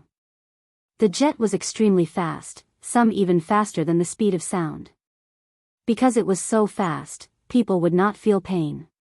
The injection time was only 0.3 seconds or even less, and the depth of penetration into the body was limited. It would not penetrate the blood vessels or nerves, which was difficult to avoid with traditional needles, and the stimulation to the nerve endings was very small. The revolution of medical injection technology had evolved this kind of needleless syringe from the Big Brother to the size of an ordinary pen. However, the price was not acceptable to the public, and there were even fewer of them in the country. Chapter 291. Jingtan didn't conclude that the needleless syringe had anything to do with Qin Tao's poisoning just because of this. He flipped through the arguments of the experts and found that some of them had come up with all kinds of negative evidence. The needleless syringe was injected by pressure. It didn't have the slender needle of an ordinary syringe. However, not all injectors felt nothing. The feeling of injection varied from person to person. Some people didn't feel anything, while others felt like they were flicked by someone's hand. The effect of the injection was also different. 30% of the injectors didn't leave any traces, 50% had red spots on their body after the injection, and 20% had bleeding after the injection. Perhaps these data weren't so accurate, but at least it showed that there might be some connection. If Qin Tao had found similar traces on his body, then the possibility was high. Jingtan spent the whole day at home studying the magazines in Jiao Yuan. After flipping through several magazines, only 2 of them mentioned needleless injections. Jingtan looked at them carefully and speculated with his low IQ. It was indeed possible.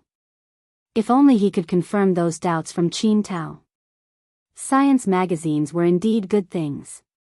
Perhaps many of the things in the magazines were flashy in the eyes of many people, or the relevant knowledge was a little obscure, but Zhengtan had learned a lot from these magazines. Some of them were from his own reading, and most of them were from the mouths of Zhao Yuan and little Pomelo. Thinking too far ahead, Zhengtan pulled his thoughts back and pondered how to send this unconfirmed clue to Mao and Qin Tao.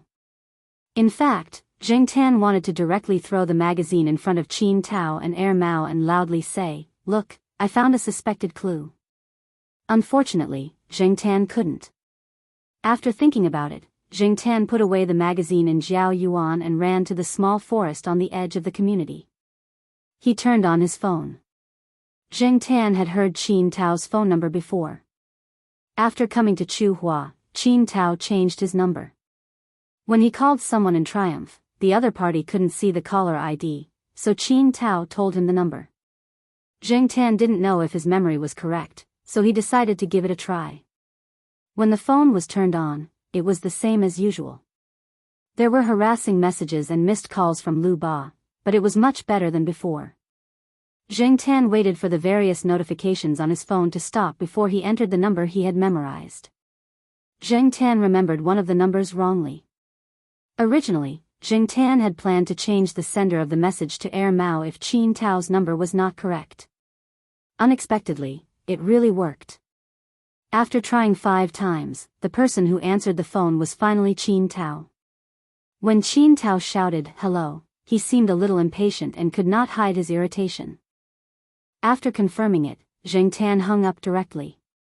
He did not care about Qin Tao's reaction on the other side and directly began to edit the message. With his paw on the button, Zhengtan stopped again. How should he write? Zhengtan poked his head out of the tree hole and looked around to see if he could find some advertising slogans. Occasionally, people would come by to post advertisements for fitness clubs or opticians.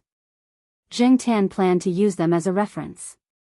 Unexpectedly, when he looked around, Zhengtan saw an advertisement pasted on a tree. It looked like a new one. Zhengtan did not come over much these days, so he did not know. He carefully looked at the advertising slogans. XX Hospital, 3-minute dreamy painless abortion, gives you the safest guarantee. After taking a look, Zhengtan shrank back and started to edit the message with his paw in the tree hole. Qin Tao, who was secretly discussing the results of the investigation with Mao, heard his phone ring. This ringtone was the sound of a message. Qin Tao took out his phone and saw that it was an unfamiliar number. It was the number that did not ring just now. Qin Tao frowned and opened the message. The 3rd generation of SB needleless syringe, absolutely imported. 3 seconds dreamy painless injection, gives you the safest guarantee. Qin Tao was speechless. Why did this sound so familiar? When he first came over, a flyer was stuffed into his hands on the street. There seemed to be similar words. Wait a minute. Needleless injection? Mao saw that Qin Tao's expression began to change after receiving the message. It changed from a strange expression to a serious one, and then to a murderous one. He asked, "Beast, what's wrong?" Qin Tao passed the phone to Mao. After reading the content of the message, Mao glanced at the phone number and raised his eyebrows. For SXS? Needleless injection, I know a little about this. Mao slapped his forehead. If he did not see this message, he would have forgotten about this thing. I heard about it once before, but I didn't pay much attention to it at that time because of some things. This thing appeared quite early. I heard that in the year 2000, some foreign soldiers carried this type of needleless syringe with them. Their ampoules contained anti-nerve gas, biochemical weapons, and other related drugs to deal with some violations of the rules on the battlefield. However, this type of syringe is still relatively expensive even though the cost has been reduced a lot. Especially the better quality needleless syringe, it is impossible for an ordinary person to use it. It is very difficult to popularize it, and there are very few people in the country who use it. In foreign countries, patients with diseases such as diabetes often need to inject insulin, interferon, and other drugs on their own, so they use it more often. Mao told him what he knew and did some research. High-pressure needleless injection and professional disinfectant ensure a greater degree of sterility. If not done properly, it may cause damage to the skin to avoid infection. The injection site may be infected? Qin Tao thought about it. He once saw some signs on his back when he looked in the mirror. At that time, he did not pay much attention to it and only thought that it was an insect bite. Later, the signs disappeared and he never saw it again. Now that he thought about it, the signs did look like an infection.